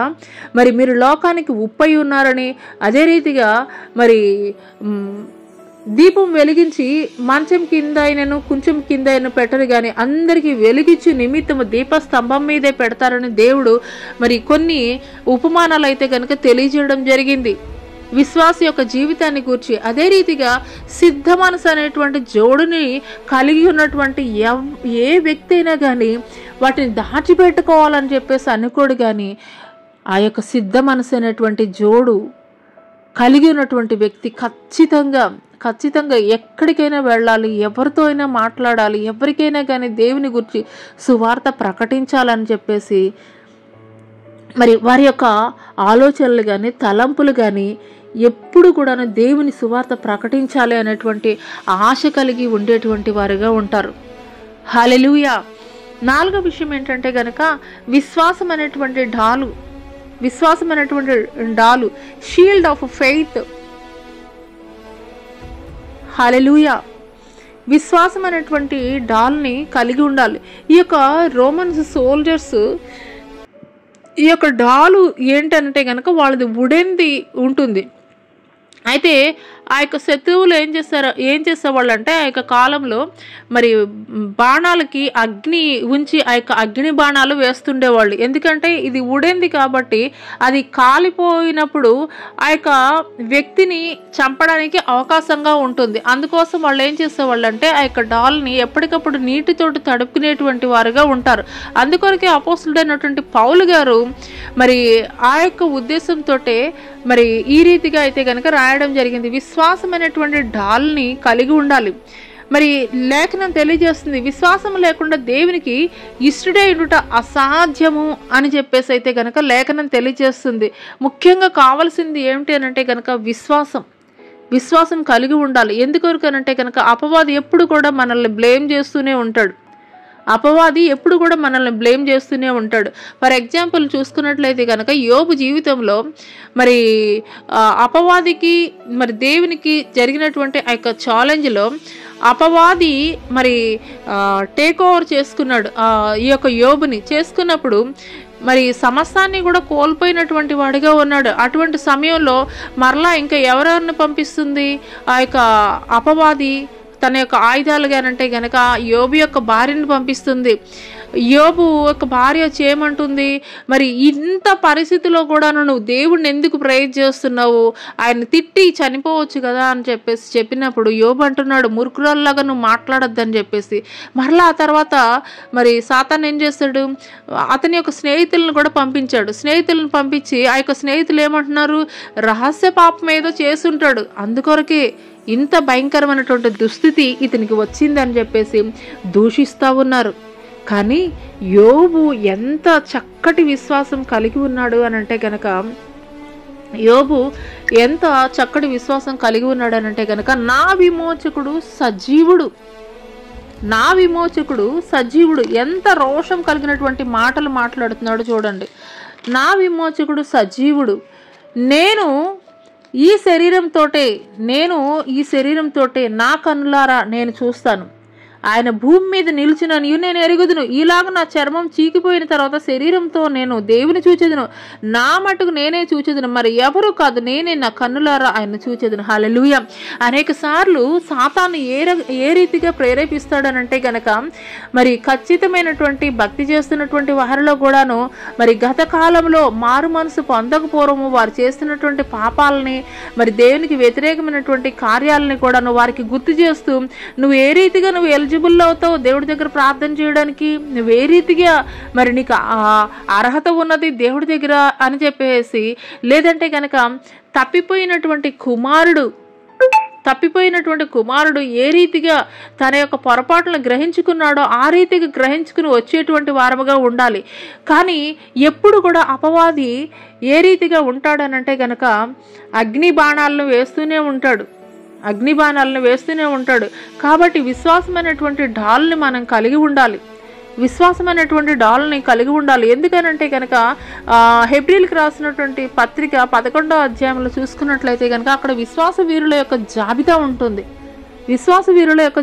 ఉంటుంది. అయినప్పటికీ కూడాను 12వ అధ్యాయంలో ఏమంటాడు, ఇంత గొప్ప సాక్షి సమూహం మేఘం వలె మనల్ని ఆవరించి ఉన్నను, విశ్వాసానికి కర్త దాన్ని కొనసాగించేవాడైనా యేసు వైపు చూచు ఈ యొక్క పందెంలో ఓపికతో పరిగెత్తుదుమా అని చెప్పేసి లేఖనం తెలియజేస్తుంది. అవును ప్రియ సహోదరుడా, కొన్నిసార్లు మరి ఇతరులు ప్రేరేపించేటువంటి మాటల వల్ల కానీ, లేదంటే కార్యాల వల్ల కానీ, లేదంటే సహవాసం ద్వారా కానీ మరి ఎవరైనా ఒక వ్యక్తిని రోల్ మోడల్గా తీసుకున్నట్లయితే నువ్వు బలహీన పడిపోయే అవకాశం ఉంటుంది. అందుకొరకే దేవుడు ఏమంటున్నాడు, విశ్వాసానికి కర్త దాన్ని కొనసాగించువాడు. ఎవరైనా వ్యక్తిని తీసుకున్నట్లయితే కనుక వాళ్ళ యొక్క విశ్వాసం పడిపోయినటువంటి స్థితిలో నీ యొక్క విశ్వాసం కూడా పడిపోయేటువంటిదిగా ఉంటుంది. కానీ ఎప్పుడైతే నువ్వు దేవుణ్ణి ఒక రోల్ మోడల్గా పెట్టుకుంటావో అప్పుడు ఖచ్చితంగా అన్నమాట నువ్వు ఎప్పటికీ కూడా అయితే కనుక పడిపోయే స్థితిలోనికి నువ్వు వెళ్ళవు. అపవాది ఎప్పుడు కూడా నిన్ను బ్లేమ్ చేస్తూనే ఉంటుంది. అపవాది ఎప్పుడు కూడా నీ మీద నిందలు వేస్తూనే ఉంటుంది.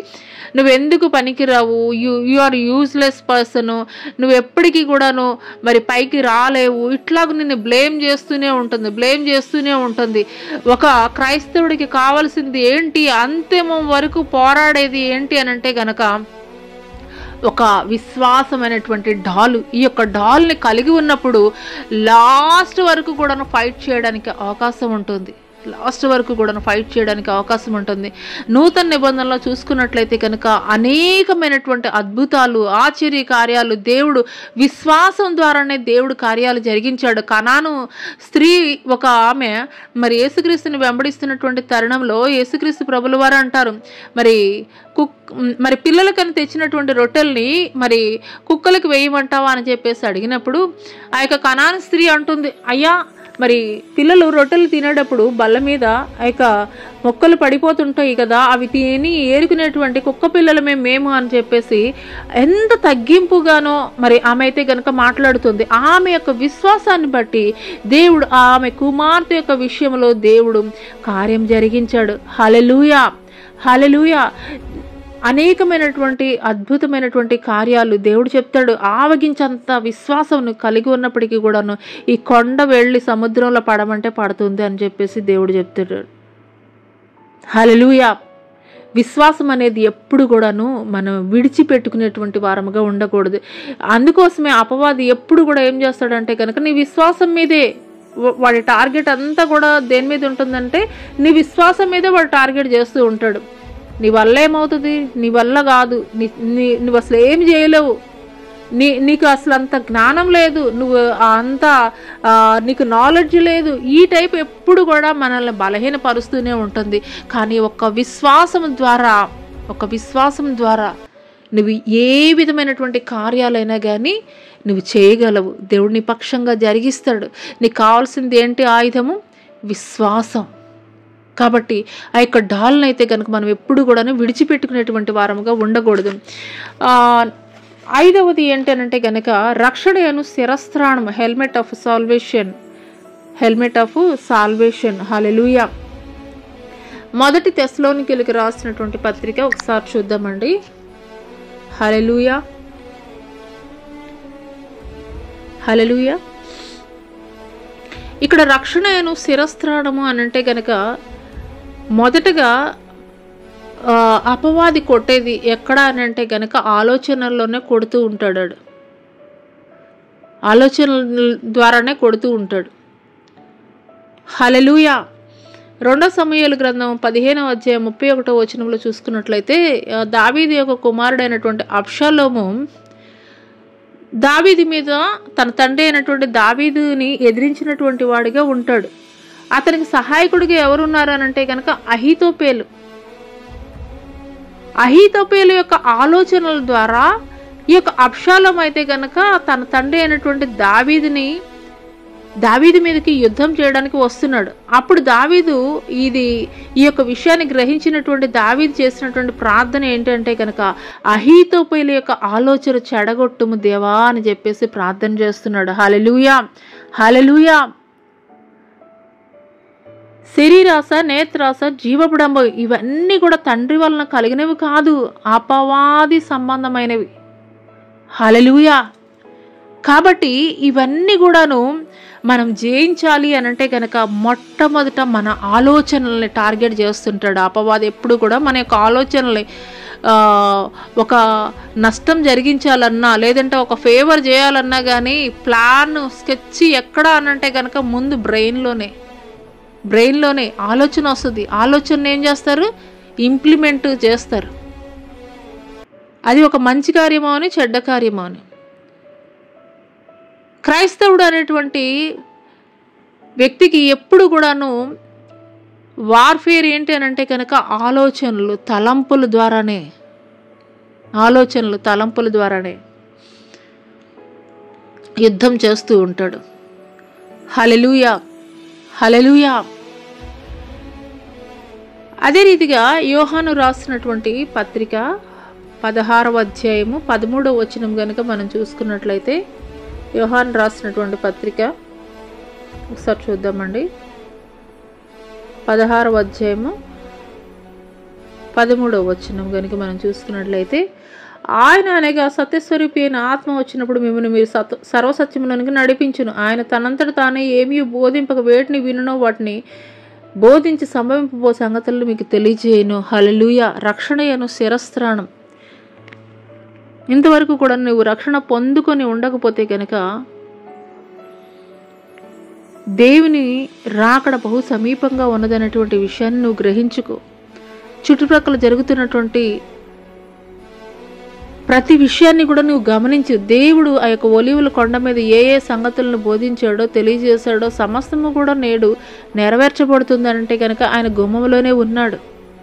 నేడే రక్షణ దినము, నేడే మిక్కిలి అనుకూలమైనటువంటి సమయం అని దేవుడు తెలియజేస్తున్నాడు. రక్షింపబడినటువంటి నీవు పరిశుద్ధాత్మ ద్వారా బాప్తిసం పొందుకోవాలి. బాప్తిసం ఇచ్చి యోహాను అంటున్నాడు, నేను నీళ్లతోటి బాప్తిసం ఇస్తున్నాను, నా వెనుక వచ్చేటువంటి వాడు చాలా శక్తిమంతుడు, ఆయన మీకు అగ్నిలోను పరిశుద్ధాత్మలోను మీకు బాప్తిసం ఇస్తాడని చెప్పేసి తెలియజేస్తున్నాడు.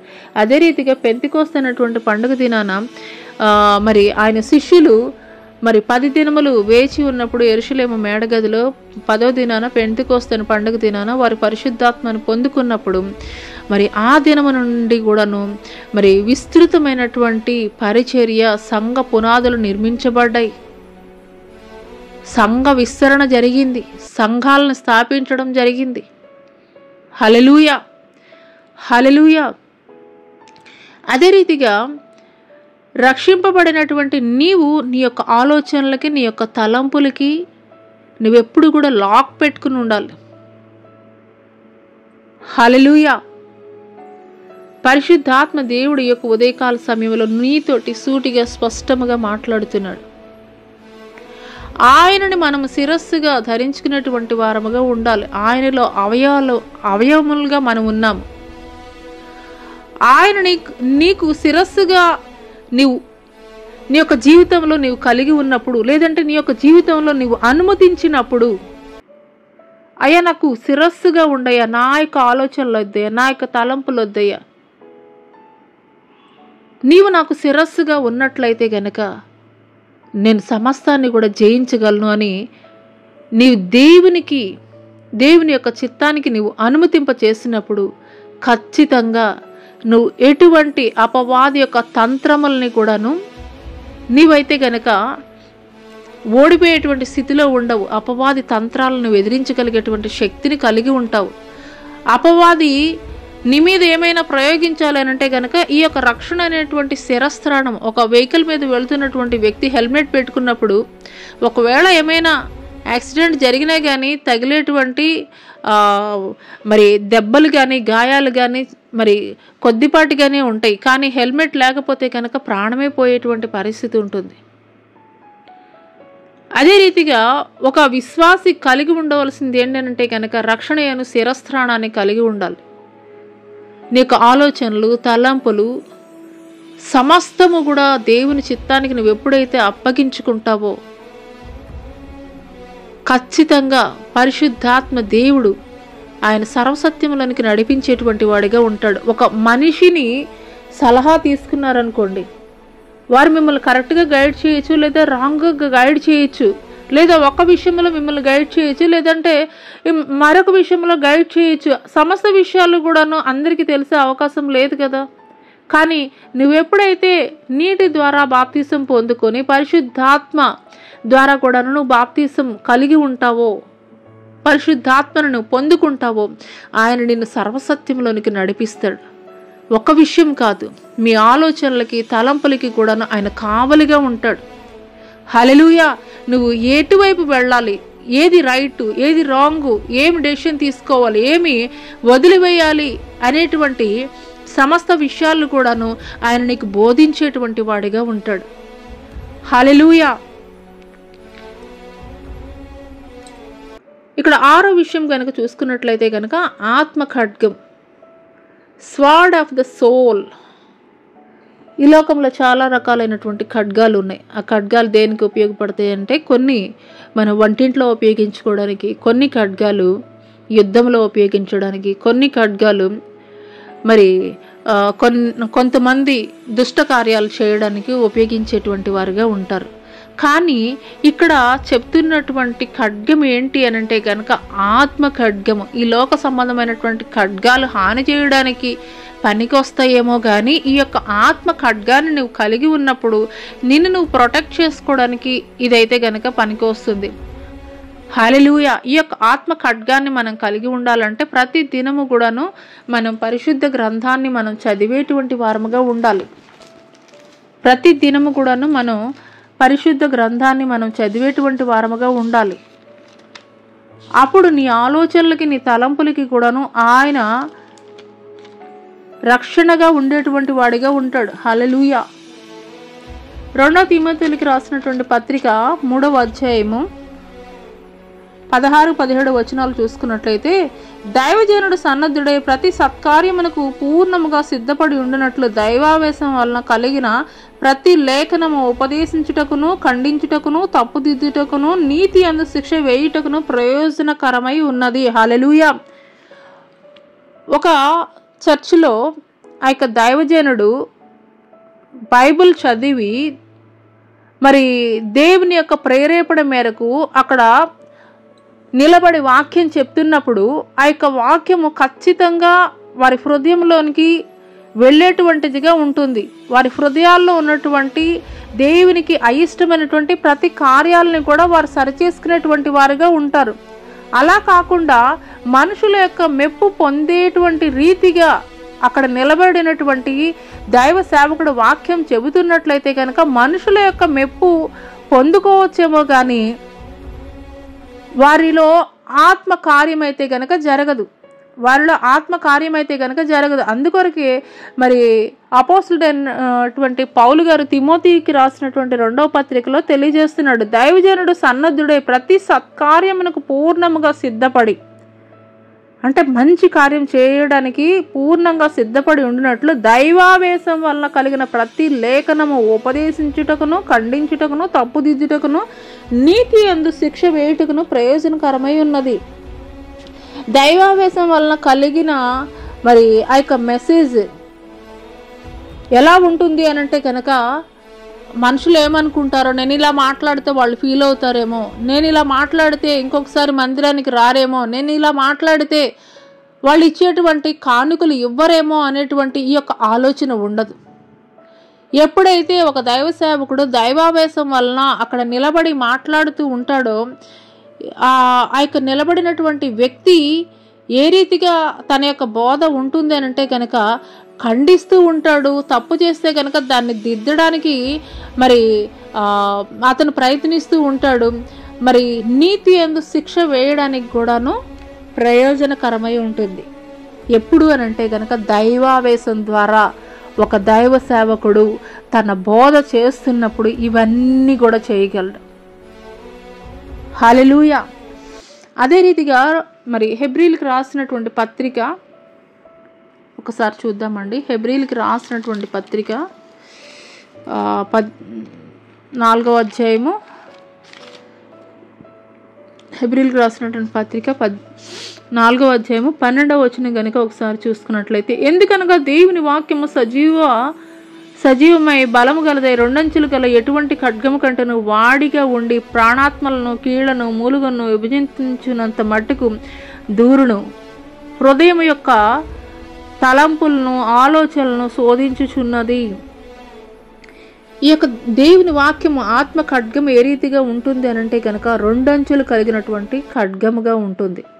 2 అంచులు కలిగినటువంటి ఖడ్గముగా ఉంటుంది. అది ఎలాగ ఉంటుంది అని అంటే కనుక సజీవమై బలము గలదే 2 అంచులు గల ఎటువంటి ఖడ్గము కంటను వాడిగా ఉండి ప్రాణాత్మలను, కీళ్లను, మూలుగలను విభజించినంత మట్టుకు దూరును.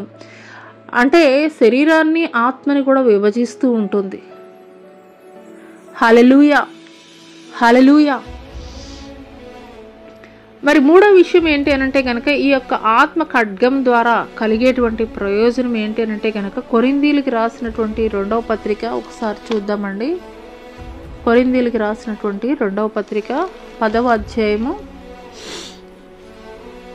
ఒకసారి చూద్దామండి. కొరింథీయులకు రాసినటువంటి పత్రిక 10వ అధ్యాయము 4వ వచనాన్ని కనుక మనం చూసుకున్నట్లయితే, మా యుద్ధోపకరణాలు శరీర సంబంధమైనవి కావు గాని దేవుని ఎదుట దుర్గములను పడద్రోయ జాలినంత బలము కలవై ఉన్నవి. మేము వితర్కములను, దేవుని గూర్చిన జ్ఞానమును అడ్డగించి ప్రతి ఆటంకమును పడద్రోసి ప్రతి ఆలోచనను క్రీస్తుకు లోబడినట్లు చెరపట్టి, ఇంతవరకు చూసుకుందామండి. ఇక్కడ అపోస్తలుడైనటువంటి పౌలు గారు కొరింథీ సంఘానికి రాస్తూ చెబుతున్నటువంటి మాట ఏంటంటే కనుక, మరి ఆ యొక్క సంఘంలో ఉన్నటువంటి వారితో చెప్తున్నటువంటి మాట ఏంటంటే, మా యుద్ధోపకరణాల్లో శరీర సంబంధమైనవి కావు కానీ దేవుని ఎదుట దుర్గములను పడద్రోయి జాలినంత బలము కలవై ఉన్నవి. అంటే దేవుని యొద్దకి మన యొక్క ప్రార్థన కానీ, లేదంటే కనుక మనం చేస్తున్నటువంటి మనవులు కానీ ఆటంకపరుస్తుంది అపవాది, దుర్గాలను కట్టేస్తుంది. ఒక చిన్న ఎగ్జాంపుల్ మీకు చెప్పాలనంటే కనుక,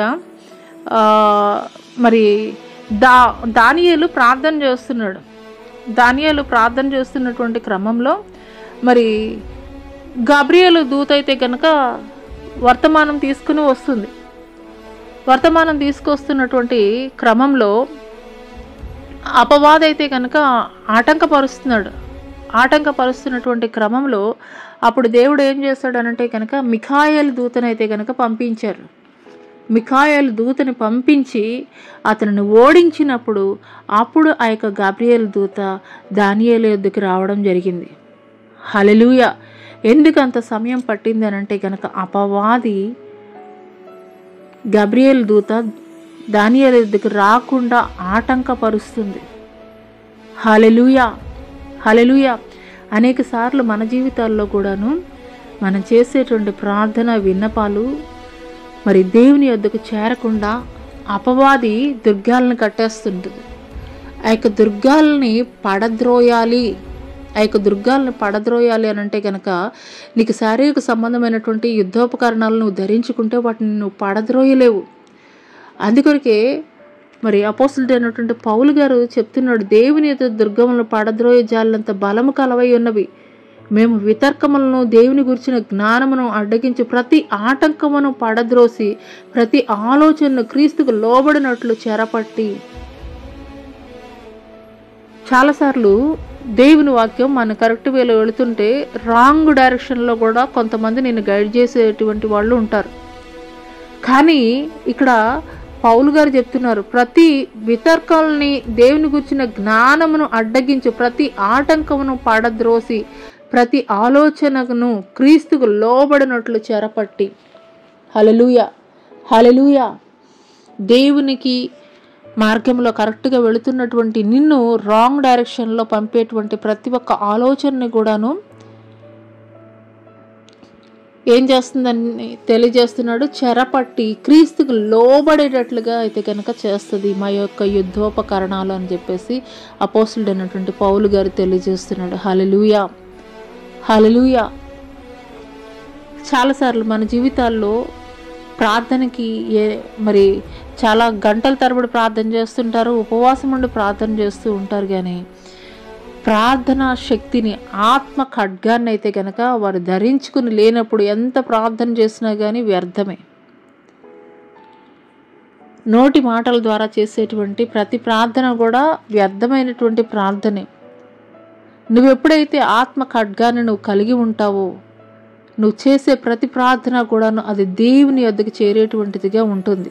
ఎక్కడా కూడాను ఆటంకపరచడానికి అవకాశం లేదు. హల్లెలూయా. మరి పాత నిబంధన గ్రంథంలో మనం చూసుకున్నట్లయితే కనుక మరి ఒక ఫిజికల్గా చూసుకున్నట్లయితే మరి హల్లెలూయా,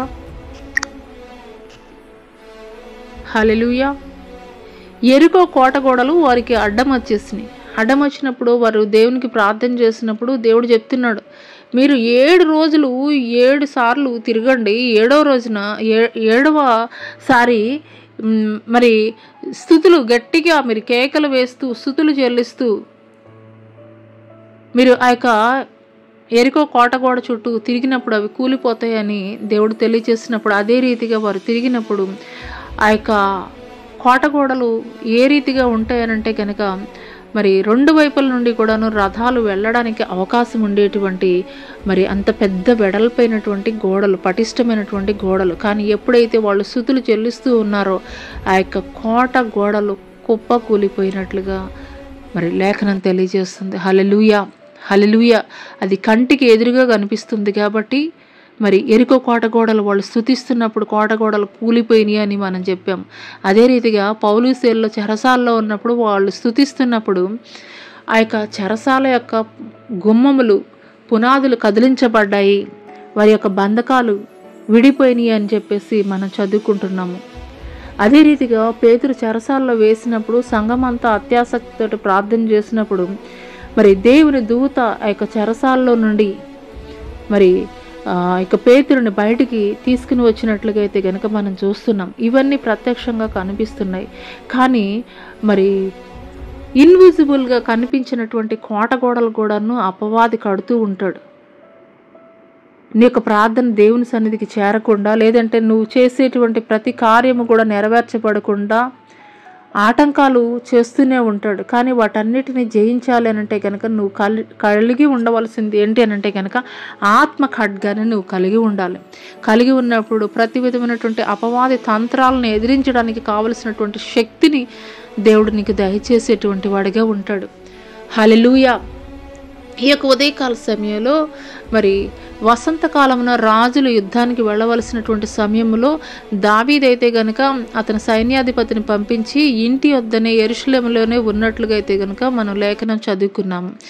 మరి వసంతకాలమున అనంటే గనుక యుద్ధానికి వెళ్ళవలసినటువంటి ఒక దావీదు మరి యుద్ధానికి వెళ్లకుండా తను ఇంటి వద్దే ఉన్నప్పుడు తన పాపములో పడిపోయినటువంటి వాడిగా ఉన్నాడు. అదే రీతిగా ఈ యొక్క వసంతకాలం అనంటే గనక దేవుని యొక్క రాకడ యొక్క సూచనలు తెలియజేసేటువంటి కాలము. ఇటువంటి సమయంలో మరి అపవాదికి ఉన్నటువంటి సమయం ఎంత అంటే చాలా కొద్దిగానే ఉన్నది. కాబట్టి వాడు చేసేటువంటి పని వాడు చాలా త్వరితగతిన చేస్తూ ఉంటాడు. మరి బలమైనటువంటి విశ్వాసం కలిగి ఉన్నటువంటి వారిని సైతం పడగొట్టబడేటువంటి దినాల్లో అయితే కనుక మనం ఉన్నాము.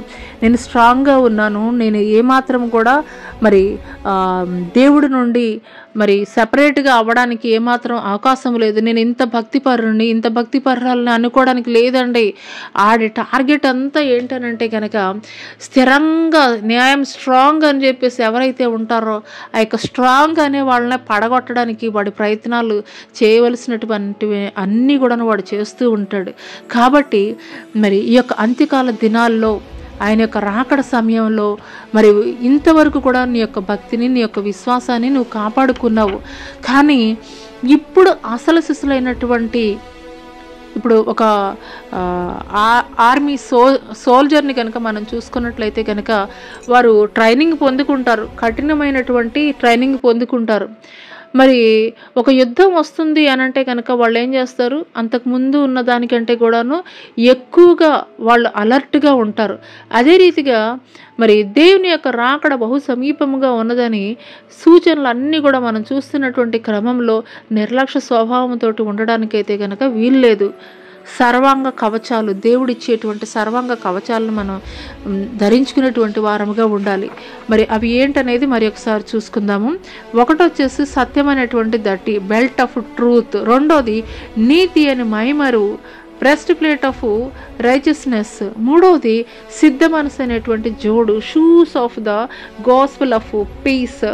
నాలుగవది విశ్వాసం అనేటువంటి డాలు, షీల్డ్ ఆఫ్ ఫెయిత్. ఐదవది ఏంటంటే కనుక రక్షణ అనేటువంటి శిరస్త్రాణము, హెల్మెట్ ఆఫ్ సాల్వేషన్. ఆరు వచ్చేసి ఆత్మ అనేటువంటి ఖడ్గము. ఈ ఆరిటిని కూడాను ఒక విశ్వాసి అయినటువంటి సోల్జర్, సైనికుడు ఖచ్చితంగా ధరించుకోవాలి. ఎందుకొరకనంటే కనుక అపవాది మనం పోరాడినది ఎవరితోటండి, ఈ లోకనాథులతోటి, మరి అంధకార సంబంధమైనటువంటి దురాత్మ సమూహాలతోటి మనం పోరాడుతున్నాం. కాబట్టి మనం ఫిజికల్గా ఫిట్నెస్గా ఉంటే సరిపోదు. మనం ఎక్కువ ప్రయారిటీ ఏంటంటే ఫిజికల్ ఫిట్నెస్ కోసమే ఇస్తాము. కానీ ఒక క్రైస్తవుడు అనేటువంటి వాడు ఎప్పుడు కూడాను ఫిజికల్ ఫిట్నెస్ కంటే ఎక్కువగా స్పిరిచువల్ ఫిట్నెస్, ఆత్మీయమైనటువంటి ఫిట్నెస్ కోసము పాటుపడేటువంటి వారుగా ఉండాలి. ఈ యొక్క ఆత్మ సంబంధమైనటువంటి ఖడ్గాల్ని ధరించుకునేటువంటి వారుగా ఉండాలి. ఒక సైనికుడు తన నిద్రలో ఉన్నా మెలకుగా ఉన్నా ఏ రీతిగా తన యొక్క డ్రెస్సు కలిగి ఉంటాడో, లేదంటే కనుక తన యొక్క ఆయుధాలని కలిగి ఉంటాడో, ఏ క్షణమో ఏ గడియో మరి శత్రువు వచ్చినప్పుడు ఎదిరించడానికి మరి సమస్తము కూడా సిద్ధము కలిగినటువంటి వాడిగా ఉంటాడో, మరి అపవాది తన యొక్క ప్లాన్స్ని, తన యొక్క ప్రణాళికలను త్వరితగతిన చేసుకుంటూ వెళ్ళేటువంటి సమయంలో మనం ఉన్నాం. కాబట్టి నేను స్ట్రాంగ్గా ఉన్నానని మనం అనుకోవడం కాదు, కానీ స్ట్రాంగ్గా ఉన్నటువంటి నీవు ఇంకను కూడా స్ట్రాంగ్గా ఉండాలనంటే కనుక ఈ యొక్క ఆత్మ ఖడ్గాల్ని ధరించుకున్నటువంటి వారంగా ఉండాలి. సర్వాంగ కవచాలను మనం ధరించుకున్నటువంటి వారముగా ఉన్నప్పుడు ఖచ్చితంగా అపవాదిని ఎదిరించేటువంటి వారముగా ఉంటాము. అంతం వరకు మరి నీ విశ్వాసాన్ని, మరి ఈ యొక్క సర్వాంగ కవచాలను ధరించుకొని మరి ఆయన రాకడ వరకు కూడాను నీ యొక్క విశ్వాసాన్ని కాపాడుకునేటువంటి స్థితిలో నీవు ఉన్నట్లయితే కనుక ఆయన యొక్క రాకడ సమయంలో ఎత్తబడేటువంటి గుంపులో నీవు కూడా ఉంటావు. మరి అటువంటి కృప దేవుడు మనందరికీ దయచేయునుగాక. ఆమేన్. ప్రార్థన చేసుకుందామండి. స్తోత్రములు స్తోత్రములు స్తోత్రములు అయినా మహాపరిశుద్ధుడ, మహాగణుడ, గొప్ప దేవ, నీకే వేలాది కోట్ల వందనాలు, స్తుతులు, స్తోత్రాలు చెల్లిస్తున్నాం తండ్రి. హల్లెలూయా హల్లెలూయా హల్లెలూయా. పరిశుద్ధాత్మ దేవా నీకే స్తుతులు తండ్రి, నీకు వందనాలు చెల్లిస్తున్నాం తండ్రి. హల్లెలూయా హల్లెలూయా హల్లెలూయా. మీకే స్తుతి స్తుతి స్తుతి, స్తోత్రం స్తోత్రం స్తోత్రం తండ్రి. అవును తండ్రి, అపవాదైతే గర్జించు సింహం వల్ల ఎవరిని మృంగివేయదమని తండ్రి ప్రభా, అయ్యా లోకమంతా సంచారం చేస్తుండగా తండ్రి ప్రభా, అపవాది యొక్క తంత్రములను ఆయన నా తండ్రి ప్రభా నీ బిడ్డల మీద పని చేయడానికి వీల్లేదయ్యా. సర్వాంగ కవచాలు తండ్రి ప్రభా, అయ్యా ఒక యుద్ధ భూమిలో ఉన్నటువంటి ఒక సైనికుడు ఏ రీతిగా తండ్రి ప్రభా ఎల్లప్పుడూ కూడా తండ్రి ప్రభా అయ్యా కలిగి ఉండి తండ్రి ప్రభా అయ్యా తండ్రి ప్రభా శత్రువుని ఎదిరించడానికి తండ్రి ప్రభా సిద్ధపాటు కలిగి ఉంటాడో తండ్రి ప్రభా, అలాగే తండ్రి ప్రభా నీ బిడ్డలైనటువంటి మేము కూడా తండ్రి ఈ యొక్క సర్వాంగ కవచాలను ధరించుకుని నాయన నా తండ్రి అపవాదిని తండ్రి ఎదిరించడానికి శక్తిమంతులు అగునట్లు నాయన నా తండ్రి మా విశ్వాసాన్ని కాపాడుకునేటువంటి వారముగా ఉండుట కృప చూపించండి అయ్యా. యొక్క ఉదయకాల సమయంలో తండ్రి ప్రభా ఎంతమంది బిడలైతే తండ్రి ప్రభా అట్టి విధమైనటువంటి అపవాది యొక్క బంధకాలలో బంధింపబడి ఉన్నారు నాయన నా తండ్రి, మీకు వందనాలు చెల్లిస్తున్నాం తండ్రి. హల్లెలూయా హల్లెలూయా. మీకే స్తుతి స్తుతి స్తుతి, స్తోత్రం స్తోత్రం స్తోత్రం తండ్రి. గొప్ప దేవా నీకే స్తుతులు, స్తోత్రాలయ స్తోత్రాలయ, వందనాలు చెల్లిస్తున్నాం తండ్రి. హల్లెలూయా హల్లెలూయా. మీకే స్తుతులు, స్తోత్రములు స్తోత్రములు స్తోత్రములు రాజా, నీకే స్తోత్రాలయ నీకే స్తోత్రాలయ, వందనాలు చెల్లిస్తున్నాం తండ్రి. హల్లెలూయా హల్లెలూయా హల్లెలూయా హల్లెలూయా హల్లెలూయా హల్లెలూయా. మీకే స్తుతులు, స్తోత్రములు స్తోత్రములు, హల్లెలూయా హల్లెలూయా.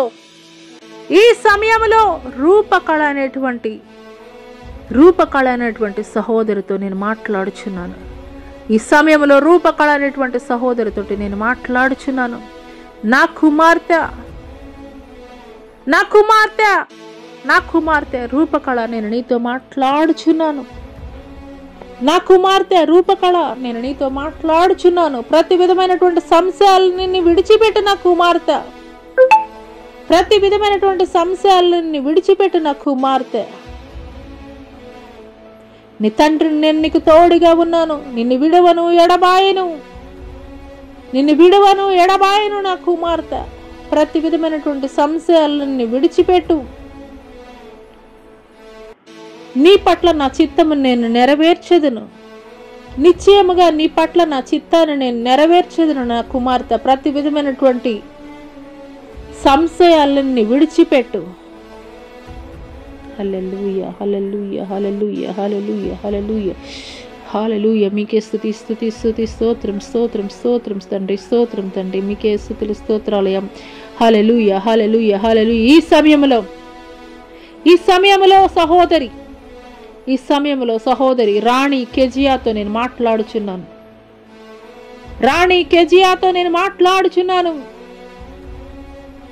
హల్లెలూయా హల్లెలూయా హల్లెలూయా హల్లెలూయా హల్లెలూయా హల్లెలూయా హల్లెలూయా. నా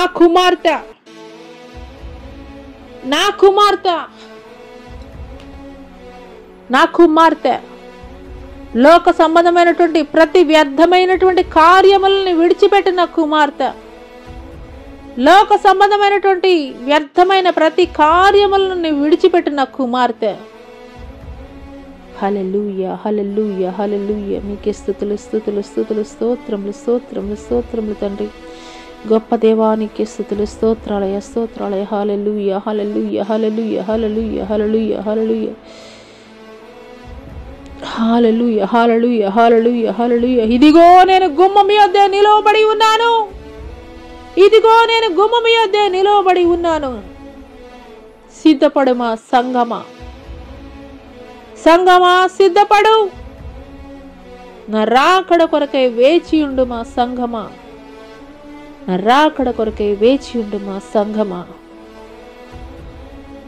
హల్లెలూయా, హల్లెలూయా, హల్లెలూయా, హల్లెలూయా, హల్లెలూయా, హల్లెలూయా. స్తోత్రం, స్తోత్రం, స్తోత్రం తండ్రి, స్తోత్రం తండ్రి. హల్లెలూయా, హల్లెలూయా, హల్లెలూయా, హల్లెలూయా, హల్లెలూయా. నా కుమార్తె, నా కుమార్తె రాజశ్రీ, నా కుమార్తె రాజశ్రీ, నేను నీతో మాట్లాడుచున్నాను. నా చిత్తానుసారముగా సమస్తము నీ జీవితంలో నేను జరిగించెదను. నా చిత్తానుసారముగా సమస్తమును నీ జీవితంలో నేను జరిగించెదను. నమ్మిక మాత్రముంచు నా కుమార్తె, నమ్మిక మాత్రముంచు నా కుమార్తె. ఏ జనుల మధ్య అయితే నీవు నిందింపబడ్డావో, అవమానింపబడ్డావో, అదే జనుల మధ్య ఘనముగా నేను నిన్ను నిలబెట్టబోతున్నాను. అదే జనుల మధ్య నేను ఘనముగా నిలబెట్టబోతున్నాను. నా కుమార్తె, నమ్మిక మాత్రముంచు. నీ పట్ల నేను ఘనమైనటువంటి కార్యములు జరిగించేదను. నీ పట్ల ఘనమైనటువంటి కార్యములు నేను జరిగించేదను. నా కుమార్తె రాజశ్రీ, నమ్మిక మాత్రముంచు. హల్లెలూయా, హల్లెలూయా, హల్లెలూయా, హల్లెలూయా, హల్లెలూయా. స్తోత్రములు, స్తోత్రములు, స్తోత్రములు నాయనా. గొప్ప దేవా నీకే స్తుతులు, స్తోత్రములయ్యా, స్తోత్రములయ్యా, స్తోత్రములయ్యా. నీకే వందనాలు చెల్లిస్తున్నాం తండ్రి. హల్లెలూయా, హల్లెలూయా, హల్లెలూయా, హల్లెలూయా, హల్లెలూయా, హల్లెలూయా, హల్లెలూయా. స్తోత్రం, స్తోత్రం, స్తోత్రం తండ్రి. హల్లెలూయా, హల్లెలూయా, హల్లెలూయా, హల్లెలూయా, హల్లెలూయా, హల్లెలూయా, హల్లెలూయా. స్తోత్రం, స్తోత్రం, స్తోత్రం తండ్రి. హల్లెలూయా. హోలీ స్పిరిట్ గాడ్ మీకు వందనాలు చెల్లిస్తున్నాం తండ్రి. పరిశుద్ధాత్ముడా నీకే స్తుతులు, స్తుతులు, స్తోత్రములు తండ్రి. నీకే స్తుతులు, స్తోత్రములయ్యా. హల్లెలూయా, హల్లెలూయా, హల్లెలూయా. ఈ సమయములో దైవ సేవకురాలు, ఈ సమయములో దైవ సేవకురాలు విజయతో నేను మాట్లాడుచున్నాను. ఈ సమయంలో దైవ సేవకురాలు విజయతో నేను మాట్లాడుచున్నాను. చల్లగానైనా ఉండు, వెచ్చగానైనా ఉండు. చల్లగానైనా ఉండు, వెచ్చగానైనా ఉండు. నులివెచ్చని స్థితిలో ఉంటే, నులివెచ్చని స్థితిలో ఉంటే ఉమ్మి వేసదను. నులివెచ్చని స్థితిలో ఉంటే ఉమ్మి వేసదను. హల్లెలూయా, హల్లెలూయా. స్తోత్రం, స్తోత్రం, స్తోత్రం తండ్రి. స్తోత్రం తండ్రి. నీకే వందనాలు, నీకే స్తుతులు, స్తోత్రాలయ్యా, స్తోత్రాలయ్యా. వందనాలు చెల్లిస్తున్నాం దేవానికి. స్తుతి, స్తుతి, స్తుతి, స్తుతి. స్తోత్రం, స్తోత్రం, స్తోత్రం తండ్రి. హల్లెలూయా. పరిశుద్ధాత్ముడా నీకే స్తుతులు, స్తోత్రాలయ్యా, స్తోత్రాలయ్యా, స్తోత్రాలయ్యా. వందనాలు చెల్లిస్తున్నాం తండ్రి. అయ్యా, ఇంతవరకు మీరు మాట్లాడిన ప్రతి మాటను బట్టి మీకు వందనాలు చెల్లిస్తున్నాం తండ్రి. అయ్యా, నీ బిడలమైనటువంటి మేము తండ్రి సర్వాంగ కవచాలను తండ్రి ప్రభా ధరించుకుని తండ్రి ప్రభా నీ రాకడ కొరకు తండ్రి ప్రభా సిద్ధపాటు కలిగి ఉండే కృప చూపించండి. అయ్యా, ఎంతమంది బిడ్డలైతే నిరీక్షణ లేక తండ్రి తండ్రి ప్రభా ఎవరు ఆదరించక తండ్రి ప్రభా ఆదరణకి నోచుకోక తండ్రి ప్రభా ఒంటరిగా కుమిలిపోతున్నారో అటు వారందరిని మీరు దర్శించండి. అటు వారితోటి మీరు మాట్లాడండి. అటు వారి జీవితాల్లో మీరు ఘనమైనటువంటి కార్యములు జరిగించండి. మీకు వందనాలు చెల్లిస్తున్నాం తండ్రి. ఇంతవరకు కూడా తండ్రి ఈ యొక్క అయ్యా తండ్రి ప్రభా అయ్యా తండ్రి ఉదయకాలపు ఆరాధనలో తండ్రి ఆది నుండి అంతవరకు కూడా తండ్రి ప్రభా మీరు అధ్యక్షత వహించి తండ్రి ప్రభా అయ్యా తండ్రి మీరు మాట్లాడిన ప్రతి మాటను బట్టి మీకు వందనాలు చెల్లిస్తున్నాం తండ్రి ప్రభా.